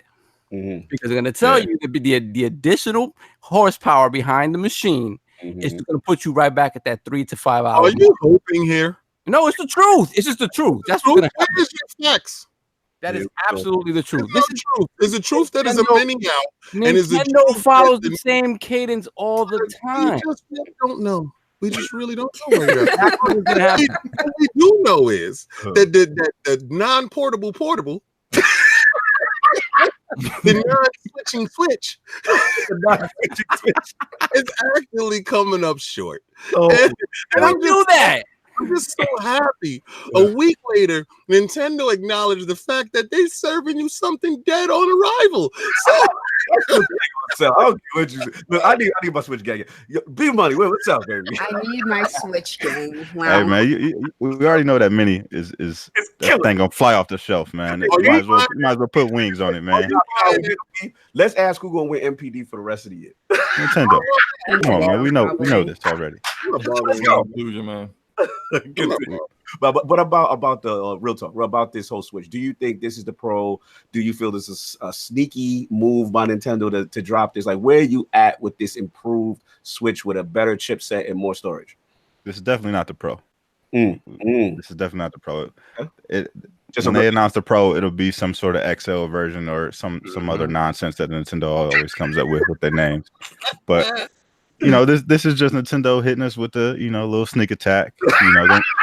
Don't got everybody out there spent their $300. No, they do. We got the janky version, and 2 years later, you know what I mean, they came out with the improved version, and unless you gonna go out there and spend your bucks, guess what? You stuck with the janky one. So we gotta rock out with it unless we do like Salty said and go take it back and switch it out on our Best Buy warranty. So Switch Gang, are we copying though? Are we copying this improved version? I might have to get the improved joint, man. The Nintendo be coming with the games, man. You can't deny that. So, you're not buying the mini? No. The mini might be for like my daughter or something. Okay. Good. But you know, I got the OG one. You know what I mean? So if I get the improved battery one, I don't need the mini. What I'm gonna do is I'm gonna buy the new one with the great battery, and I'm gonna give my son, you know, the old Switch that actually switches. Yeah, I'm gonna give him the Switch that actually switches. The reason the Switch, you know, the you ain't gonna give the standstill? You ain't gonna give I'm not gonna buy a standstill for him. I'm gonna do my son like that because he gonna look me in the face and say, "Daddy, why doesn't mine go to the TV?" Like, tell my son why his Switch can't touch the TV. Like, why? Kick your man's is back. Colors is in the room. Oh, my man, Stitch, he's on it today. So if the regular Switch has trouble playing current games, how is the Switch Mini going to handle those games? You know what, Stitch? Oh my God. I said that last week, and you're on to something, Stitch. He's really on it. Listen, you can't deny the fact that Stitch is so on it. He definitely pointing out the facts that what happens when the Mini tries to do that super colossal thing that y'all talking about in Marvel Alliance. What happens when the Mini does that? Does the Mini catch fire? Your feelings on this? Yeah. Shout out to JD Gamer, the $10 super chat. How do you all feel about the rumor that there will be a home console only version of the Switch because they couldn't get the Pro version because the PS4 base power levels are high, and how powerful should it be? So a Pro version a console only. JD, let me tell you something. You on to something, brother. And I'm gonna tell you right now. My Switch doesn't go. I mean, I take it sometimes, like when we go to like PAX or we go to E3, because I was actually the only guy out there, you know, playing his Switch in the bushes. Oh my Lord! I didn't see these dudes, so I don't even want to hear it. I didn't even see them, but I was playing mine, you know, and but I would actually purchase that. Like I would purchase a home only Pro system for Nintendo if it's priced accordingly. Even if it's not, I'll do it. All right, no doubt. So Slow, as you were saying, like, what do you feel, man? Do you think this is sneaky by Nintendo? Is this all pro? Like, where you at with all this? It's I'm not gonna say it's sneaky. It's sneaky. But it ain't looking nice. It's looking kind of suspect. But which is why I have no sympathy for Nintendo when I go to Best Buy and I say, hey, look, man, my Joy-Cons is drifting. They're drifting. They doing the Tokyo drift on me, and my screen is washed out. Yeah, I'm gonna need to switch this out. Not that one though. Yo, that one right over there. I want that one right there. So we might have to get that Best Buy partnership going with ILP. I'll tell you right now, because I brought this bad boy back in the same situation. Oh, I already told you. The hustle's out there. So shout out to everybody that know that Best Buy. Get your warranties from Best Buy, y'all. Exactly, yo. Best Buy got the best warranty out there. Like I when I bought mine, they were like, hey, you want that? Yes, I want that. Like before she could finish the sentence, I want that warranty. Put that on. I will always support Best Buy's warranties because when my PC power unit went out, I went in there and I was like, well, here you go. He said, well, we don't do power units. I said, well, what the hell does that mean? When he gave me a card and said, here's $5,000, the same price that I paid for that PC was on that card. And I went in the back to buy a new PC. I thought I was robbing the place. Yo, this is murder, bro. It just gave me $5,000 on the card. Oh, bro. That joint, my controller, when the rubber grips was coming off, my Elite, and he was like, yo, you got the warranty, right? I'm like, yeah. He was like, yeah, just literally you go in there. I said, yeah, because she said, oh, you got a warranty? She don't want you to explain stuff. Just go in the back, go get you a new one, and come to the front. Oh, it is. Yeah, dude, Best Buy's warranties are so lit. And every time I go in, because I've had to replace my Elite controller twice, I always get the same lady. She's like, oh, hey. Hey, what's up? Oh yeah, we're having that trade in. No, yeah, you can. No, you can. Here, when I first got my Elite, I had to trade in one of my controllers to get it for 125. She's like, you can keep the controller. That's fine. Wow. Yeah. Okay. Oh, and let me tell you something. Every single year, you're gonna come in, replace your warranty, and get a new Elite controller every year. I was like, that's why it's the best warranty. Best Buy. You Shout hear? out to Repping Stitch. on ILP. Come on now. Shout out to Stitch. The next Switch is gonna be Labo based only. You know, so you might be on to something, Stitch. Let me tell you something, and I know who's going to buy that Labo based only. Shout out to Cognito with the Labo. See, y'all don't know the curtain in the back. He has all his Labos right there in the back. Y'all disrespectful. Shout out to Antonio Elite. I'm writing this all down right now. Thank y'all for this Best Buy. No, but Slow and everybody else, let's wrap up with the Switch J. Like, wait, with it. Yeah. I mean, look, the mini, I'm getting that for my son, and to kind of to something that King brought up, like, you know, like what's the purpose of the mini for me? I mean, it's not going to be for me. I'm not going to play it, but I was like, my son wants a Switch, but I don't quite trust him where he is right now. He's 9, but I don't quite trust him with his toys, his products. He gonna lose a Joy-Con within a week. So you gonna get him that light, right? You gonna give him I'm gonna give him that light where the Joy-Cons don't come off, so you can't lose that. So, I'm with you. From rough and tumble kids. right. I thought the same thing, right? But then to justify the price, I just really couldn't come to grips with just $100 off. I just really couldn't do it with so much that is like wrong. 50, man. That's true. Yeah. 50. And then when the new information that came out, information came out, you basically shot your whole Lego. You could have took this information and waited at least until after the mini came out and then did this. But you actively, for anybody that has any type of sneak to them, went to their page. I wouldn't have known until somebody brought it to my attention. That upset me. I was like, I would have never known it. And now I'm in the same boat. King's like, I'm like, the light might be around. I'm like, I need the battery life. That to me is more important than anything. The better CPU, the better battery life. You know what I'm saying? I'm with B. I think that they're still gonna come out with a Pro. I actually don't mind that this is not the Pro and that they do come out with an eventual Pro, because let's be real, when next gen start and Scarlet and PS5 is out here, the Switch game is going to look even more dated, right? So at the end of the day, I think that's when they need to prep a Pro or XL or whatever version they call during the next gen. Guess, Sav, I hear you talking. And then eventually, you know that this chipset and battery life and all, eventually it'll be implemented into the Lite. This is not the only iteration of the Lite we're getting. This is Nintendo. This is their playbook. Like the BS swiper, stop swiping. They are actively out here swiping. We know they down. We are on a whole episode of Dora the Explorer. We know he's gonna swipe, and we're gonna keep on looking at this guy actively trying to swipe our wallets. Man, I can't believe this. This is out of control, and we are condoning this behavior. Why aren't they demonized like anybody else? These guys are not being demonized. Big smile on their face because everyone gives Nintendo a pass for some reason. It's really they do it weird. with a big smile on their face. It's true, man. What's going on? With a big fat mustache plumber. That's why. Like, if there's nobody else, nobody's gonna have that type of feeling for Nathan Drake staring you down.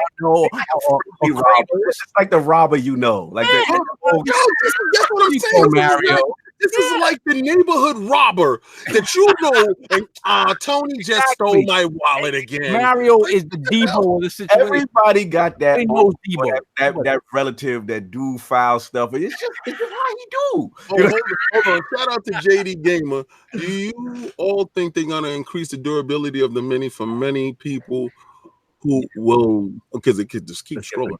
JD Gamer, I'm on it. Yes, they have to. I think that's really the purpose of the Lite, because I think Slomo and BMuny pointed out, like, kids, they will ravage up some Joy-Cons or lose the Joy-Cons, right? So if everything's compacted together, they've got to increase the durability, like with the D-pad and all that, for sure. I think that's actually probably one of the design choices behind it. Yeah, and they also need to make sure they fix that Joy-Con drift before the mini comes out, because you can't they just finished getting sued, so I think they will be working on that.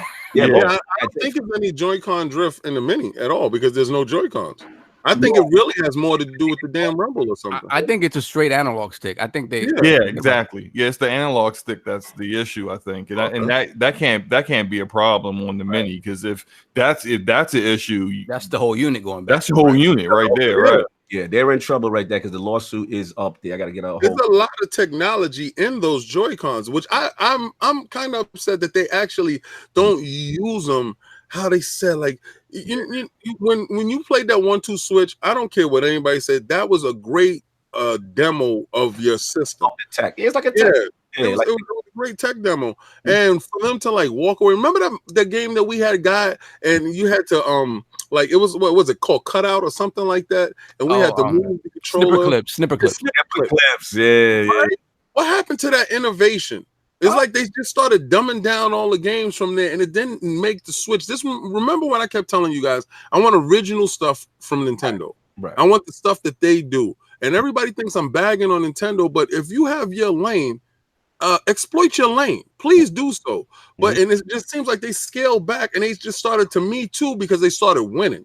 You know what? That, and I think a lot of it had to do with Iwata passing away. Iwata was the one that was willing to do a lot of that stuff. Like at first, when we first saw that, we're like, why are they releasing this console with a gimmick, like the HD Rumble and all that stuff? But that's Iwata.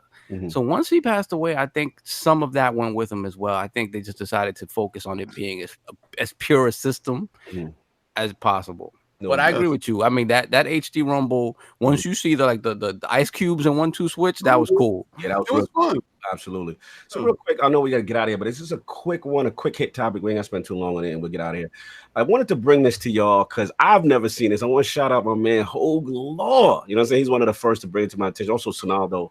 And this is in reference to Kickstarter. And I don't know if you guys are paying attention. There's this GTA clone. The game's called Raw. And they had a Kickstarter, trying to get this game off the ground, whatever. And apparently, Raw was suspended by Kickstarter because they reached their goal, but then apparently they started to ask for additional funds and saying, to get it out to publisher and stuff like that. So I wanted to bring this to y'all real quick in reference to the whole, Kickstarter thing and games getting out. And do we feel, if a game says, hey, we need funding for something to get our project to light, you know what I'm saying? And if, they reach their goal, or say if they're transparent to you and say, hey, even if we reach this goal, there's still a chance that it might not come out unless a big time publisher picks it up. Like, where's our stance with this whole Kickstarter mentality with games being coming out? So first of all, I don't trust Kickstarter is the first thing I want to say. There have been too many instances where the people behind whatever Kickstarter they're making have been like, oh, the money just mysteriously disappeared. Oh, we didn't put as much money as we could have put into the game. We were using it for our personal means. And there's like, is there a way for them to get that money back? I don't know. So it's like, for me, I'm just like, why in the world would you ever invest in a Kickstarter? Because the chance of it not working out are super high. Not only that, it's just like, yeah, let me just give my money to this stranger who might screw me over. And I don't understand why Kickstarter doesn't have more systems in place to keep that stuff from happening. So that's another side eye right there. I don't trust Kickstarter, and I certainly don't trust these devs saying, we are trying to make this game, but we need you to do it. What? I guess you don't want to make the game that much. You don't want to make the game that much. Here's the thing, Luca, it's funny you said that, because this is kind of like a first. A president has been sent, like, Kickstarter suspended this game's campaign. They were like, no, you are not being transparent. You said that you need to reach this financial goal. You read it, and now you're asking for additional funds. So now they pulled the entire project. But I think from the jump, it was disingenuous. Because if you tell me that you're making an MMORPG in the vein of GTA Online or like a Rust or something like that, and you tell me, yeah, all we need is 80 grand, you're lying. You're straight lying. Like, yeah, you need more than that. You need more than that. So I commend Kickstarter for jumping in and be like, no. But they should have caught this from the beginning. There's no way, because if they're telling you that their guidelines indicate that you need to ask for the amount of money that will bring this game to fruition, to market. Right. You're looking at the game that they're touting to you. You can't look at 80 grand and think that game is going to get made. So there's a shice going on there from the beginning. So you need to be vigilant of this stuff from the beginning. So all right, let me ask you the counterpoint. I don't want to throw my boy Hoglo under the bus. It's my man. Shout out to Hoglo. But he was saying, so what if, in this case, Raw, the developers of this game, Raw, the GTA Online clone, said, hey, let's say they were completely transparent. Let's just say, yo, we need 20 G's to kind of get it off the ground. You know what I'm saying? And then we could shop it to the publishers. And then let's say they had the 20G tier and then they had the 80G tier for what it really is. Absolutely break that down. You delineate each step of the way what's going to happen, and you're clear with people funding the game that they may not get their money back. The hope is that the game gets off the ground, and if they have faith in it, that, you know, if they'd be willing to donate, then great. But make that clear to people donating to your game from the beginning. You have to see, this is not the Wild West of Kickstarter when it first started. You can get away with something like this. Now people been burned too much, so they had to put these checks and balances in place. Now I wonder what is the difference between this and Star Citizen?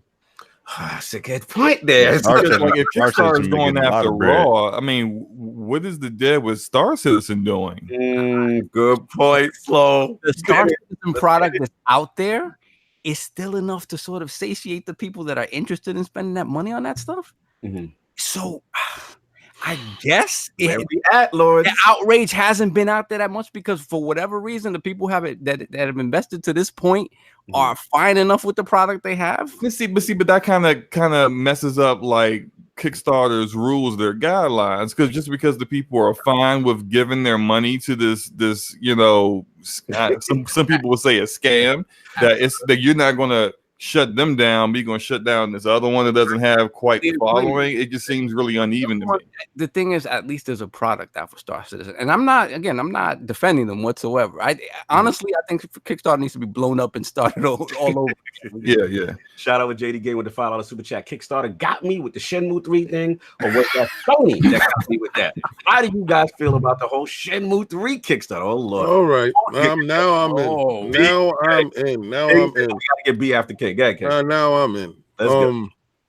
When it comes to, like, you see how I do with betas, right? I don't play it, right? Okay. Yes, we know. So when a Kickstarter tells you there are certain tiers to get this game out, when I saw it got to the level of outrageous is when you told me a game that would be $50. Give me $1,000. Are you out of your mind, sir? Like, you have to, I don't care what type of fan I am. Free animations. I don't care. I don't care what you giving free. It's not equaling $1,000. It's not. You're talking about two systems and some game. Listen, man. I can't defend the fools. I can't defend you. If you decide to go in there and you want to plunk down your hard-earned cash, if you don't value your dollar and you want to go inside a Kickstarter and you want to put $500 up for Shenmue, that's on you. Did you see how much your $500 went to the faces? The faces is still frozen. So my thing to you is, you got exactly what you paid for, sir. $500 for frozen faces, that's on you, brother. And at no point in time will they get $1 from me. I guess Shenmue will never come out if it's backed upon me, because you're only going to get the $60 that I will put up. And I'm hoping it's coming to Game Pass that I don't got to give you anything. Oh, man, y'all disrespectful. Yo, B, let's get it, man. Kickstarter, Raw, this whole thing, Shenmue, like, where you at with this whole precedented move of Kickstarter taking down a campaign, suspending it? I mean, I've only ever backed up one Kickstarter, and that was Ukulele, and it was only because like the developers were from Rare, you know what I mean, and they were kind of making a spiritual successor to Banjo. So I was like, you know what I mean, I'll support that. I was a big Banjo fan back in the day. No doubt. But you know what I mean, all these Kickstarters, the Mighty Number 9s and all the other stuff has been ridiculous. The Shenmue stuff has been insane. And you know what I mean, for them to go in and kick these this dev off because of, you know, what they're doing, I mean, it's understandable. You know what I mean, you can't go out there and ask for a certain amount, and then, you know what I mean, you reach that goal. I want to read this because I gotta ask him a question. JD Gamer. All right, and I want you to be transparent, JD Gamer. I'm gonna read this to you. Oh my God, those are animations are the worst in history, and this is true. This they harken back to the Dreamcast. Yes. The animation. It seems like they're doing it on old Dev kits. Right? Like they're actually doing the motion capture on Dreamcast systems, and they got VHS cameras. They got VHS cameras up now. No, bro. I saw it. It's highly disgusting. We're not going to the U dominance. That's AM2. That's Sega. That's the heart right there, man. You don't know what he's working with. He might be dated, but we not going to do this right now. Listen, so JD working off a Dreamcast dev kit. That's me, yo. JD Gamer. Do this. That's my man. Continue. JD Gamer. And you don't have to put this in colors because I will definitely read this. How much money did you put down for the Shenmue? Since you got, let the world know how much you got for. And I will read it out there to see how much you spend on it because this is an active consumer who's paid his money and he's not happy with the Kickstarter faces that he's getting or the animation. And if he known that they were going to be using old Delve kits to get this stuff out there, I don't think he would have put his money down. They still doing because they still using VHS recording devices and they're dusted off the Katrina. Dev kit. They got VHS mocap and Dreamcast dev kit. I got to of the show. He's too disrespectful. and you know what? You know, in all karate movies, they be like, right. So I'm expecting them to do the right. But the faces is frozen, so you don't even get lip movement. It's like they took it back to the real Channel 5. And I'm really upset with the fact that they out here janking people, getting their wallets, and they have an old Dev system in the back. They said we could get it running for under $15.95. Man, $120. That's more than the dev kits they use. He said, don't forget storing the whole game on 10, 5.5, 5.25 floppy disk. Come on. You see, and my heart goes out to you, JD, and I thank you for sharing with the chat in the world. It sucks because hopefully they give you the game free and give you everything with the trimmings that you can get with the game. Hopefully they give you the animation facial package. But I do appreciate you sharing with the room because I wouldn't have gave them a nickel when they said that. And when I told Cog, I told Sovereign, they was like, Shenmue's coming to a Kickstarter near you. I said, are they insane? Let's let B finish. My bad, B. Finish that. No, you're good. But I just think it's Kickstarter, you know what I mean? The whole thing needs to be reset.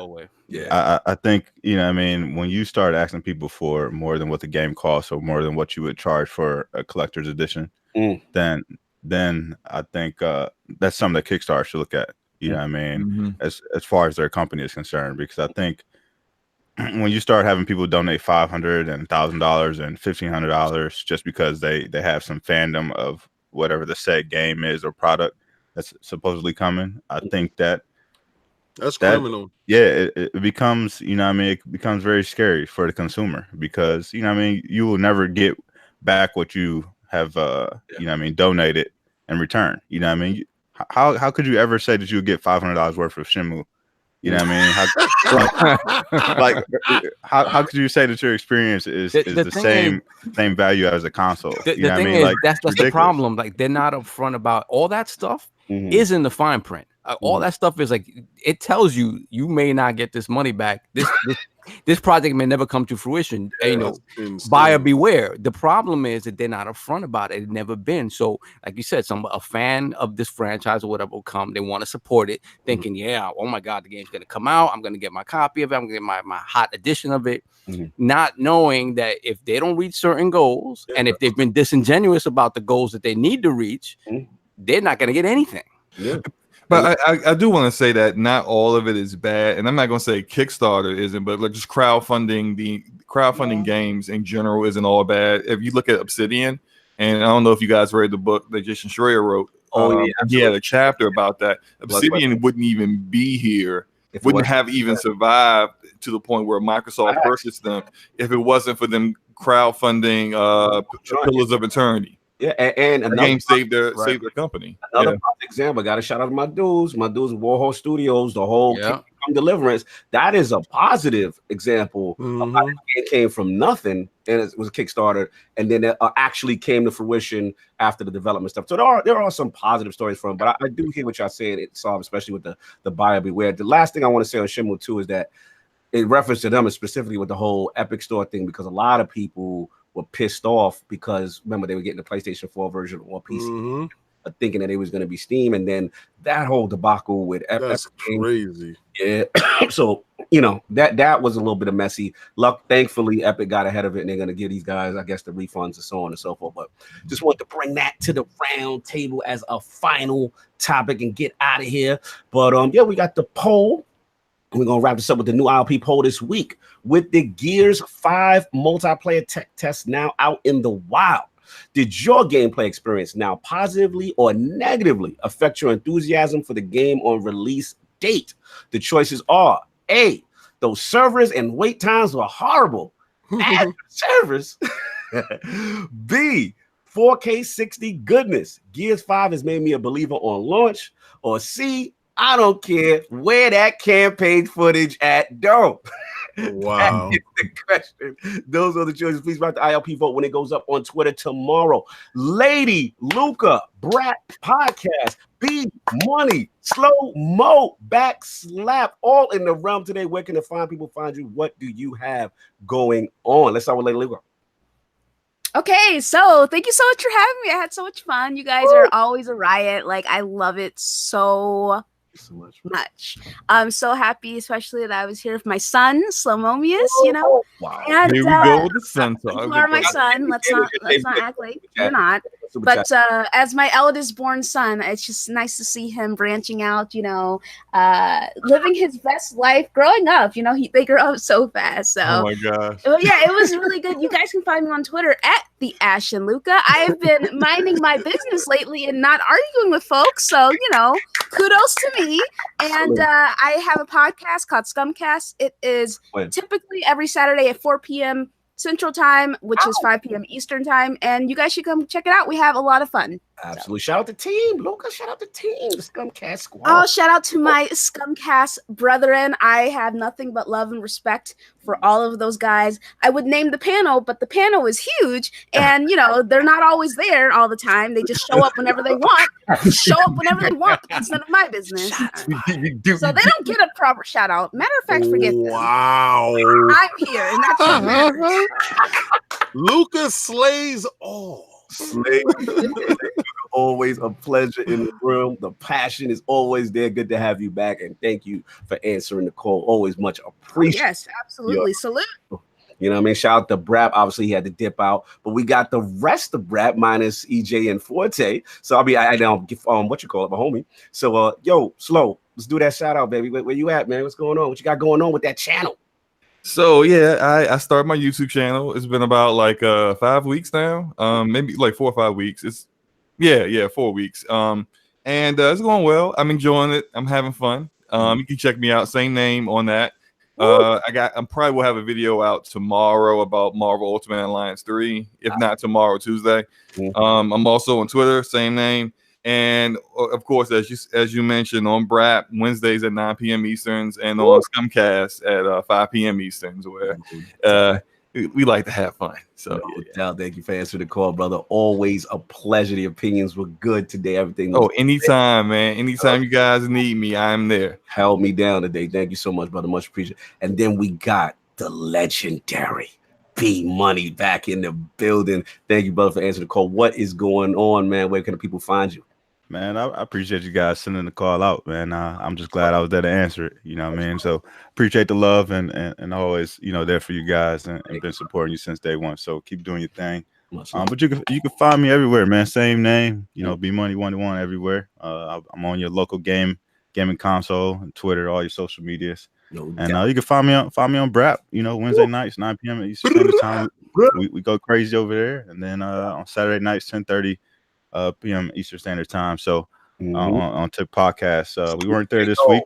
Cal was had a little operation or whatever, but we'll be back next week. Everybody, please reach out to Cal. Give him well wishes. Give him some well wishes. Get well right now. Please. Shout out to JD Gamer. Yes. With the 2 super chats. I don't know if Luca heard, but you know, he put shout out to Luca, and he put shout out to him. And he put out a great show, folks. Yeah, much appreciated. Yo, you might be on to something, JD. Pandering. Anyway, please shout out to Cal, everybody at Tick Podcast. Hope wish him well. You know what I'm saying? Thank you, B, for putting us on to that as well. And also at B, thank you so much, brother, for coming through. It's been a minute. I was like, I ain't hit B in a minute. I gotta hit B up. You know what I'm saying? So salute for B to coming through. And of course, the Lords of the Realm, Addict, get well, sir. He's another one. Please get well. But of course, the single player Switch trader. Lord Sovereign in the realm. But it's cool. It's cool. I'm happy to get over it. What's up? You got 5 people. No doubt. Big shout out to ILP Extended Family, the Brat Podcast, Slomo, BMuny, and of course, Lady Luca. Got double duty. We got always love. Almost Brat. But you can catch me bashing Marvel Ultimate Alliance 3 apparently out of control on Switch, and I will not give you that social security number. So, but you can catch me on Xbox and PSN at BX Sovereign and Lord Sov ILP on Twitter. I'll be playing that Bloodstain, man. That Bloodstain is so good. Speaking of Kickstarters that were actually successful, except for the Swiss version, that Bloodstain is amazing. No doubt. Lord King, we had a 2-man scar for a minute, but we took it back to the BX on that. Yes, we was on the essence. Me and you was on our grind. We definitely hustling. What's going on? People find what you got cooking. Well, okay. Well, as you can see, the basement's still not finished. You know, they get in there this weekend. We're gonna sit there and start doing the details on that. Get that bathroom done. KOS is gonna be up this week. I also have a KOS done. I didn't want to give you all too much content in one spot because you had the last word, you had combat talk, and you have the show now.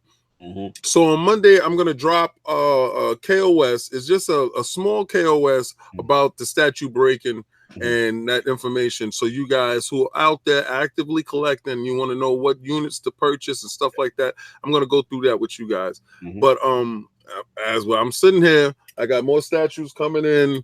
I have a exclusive statue up there that I got, and I'm gonna go into that unboxing. I was gonna do it today, but then the panel got wide open, so we're not gonna do it today, but I'm gonna do a special one for that because that's a special gift, and that is gonna go up.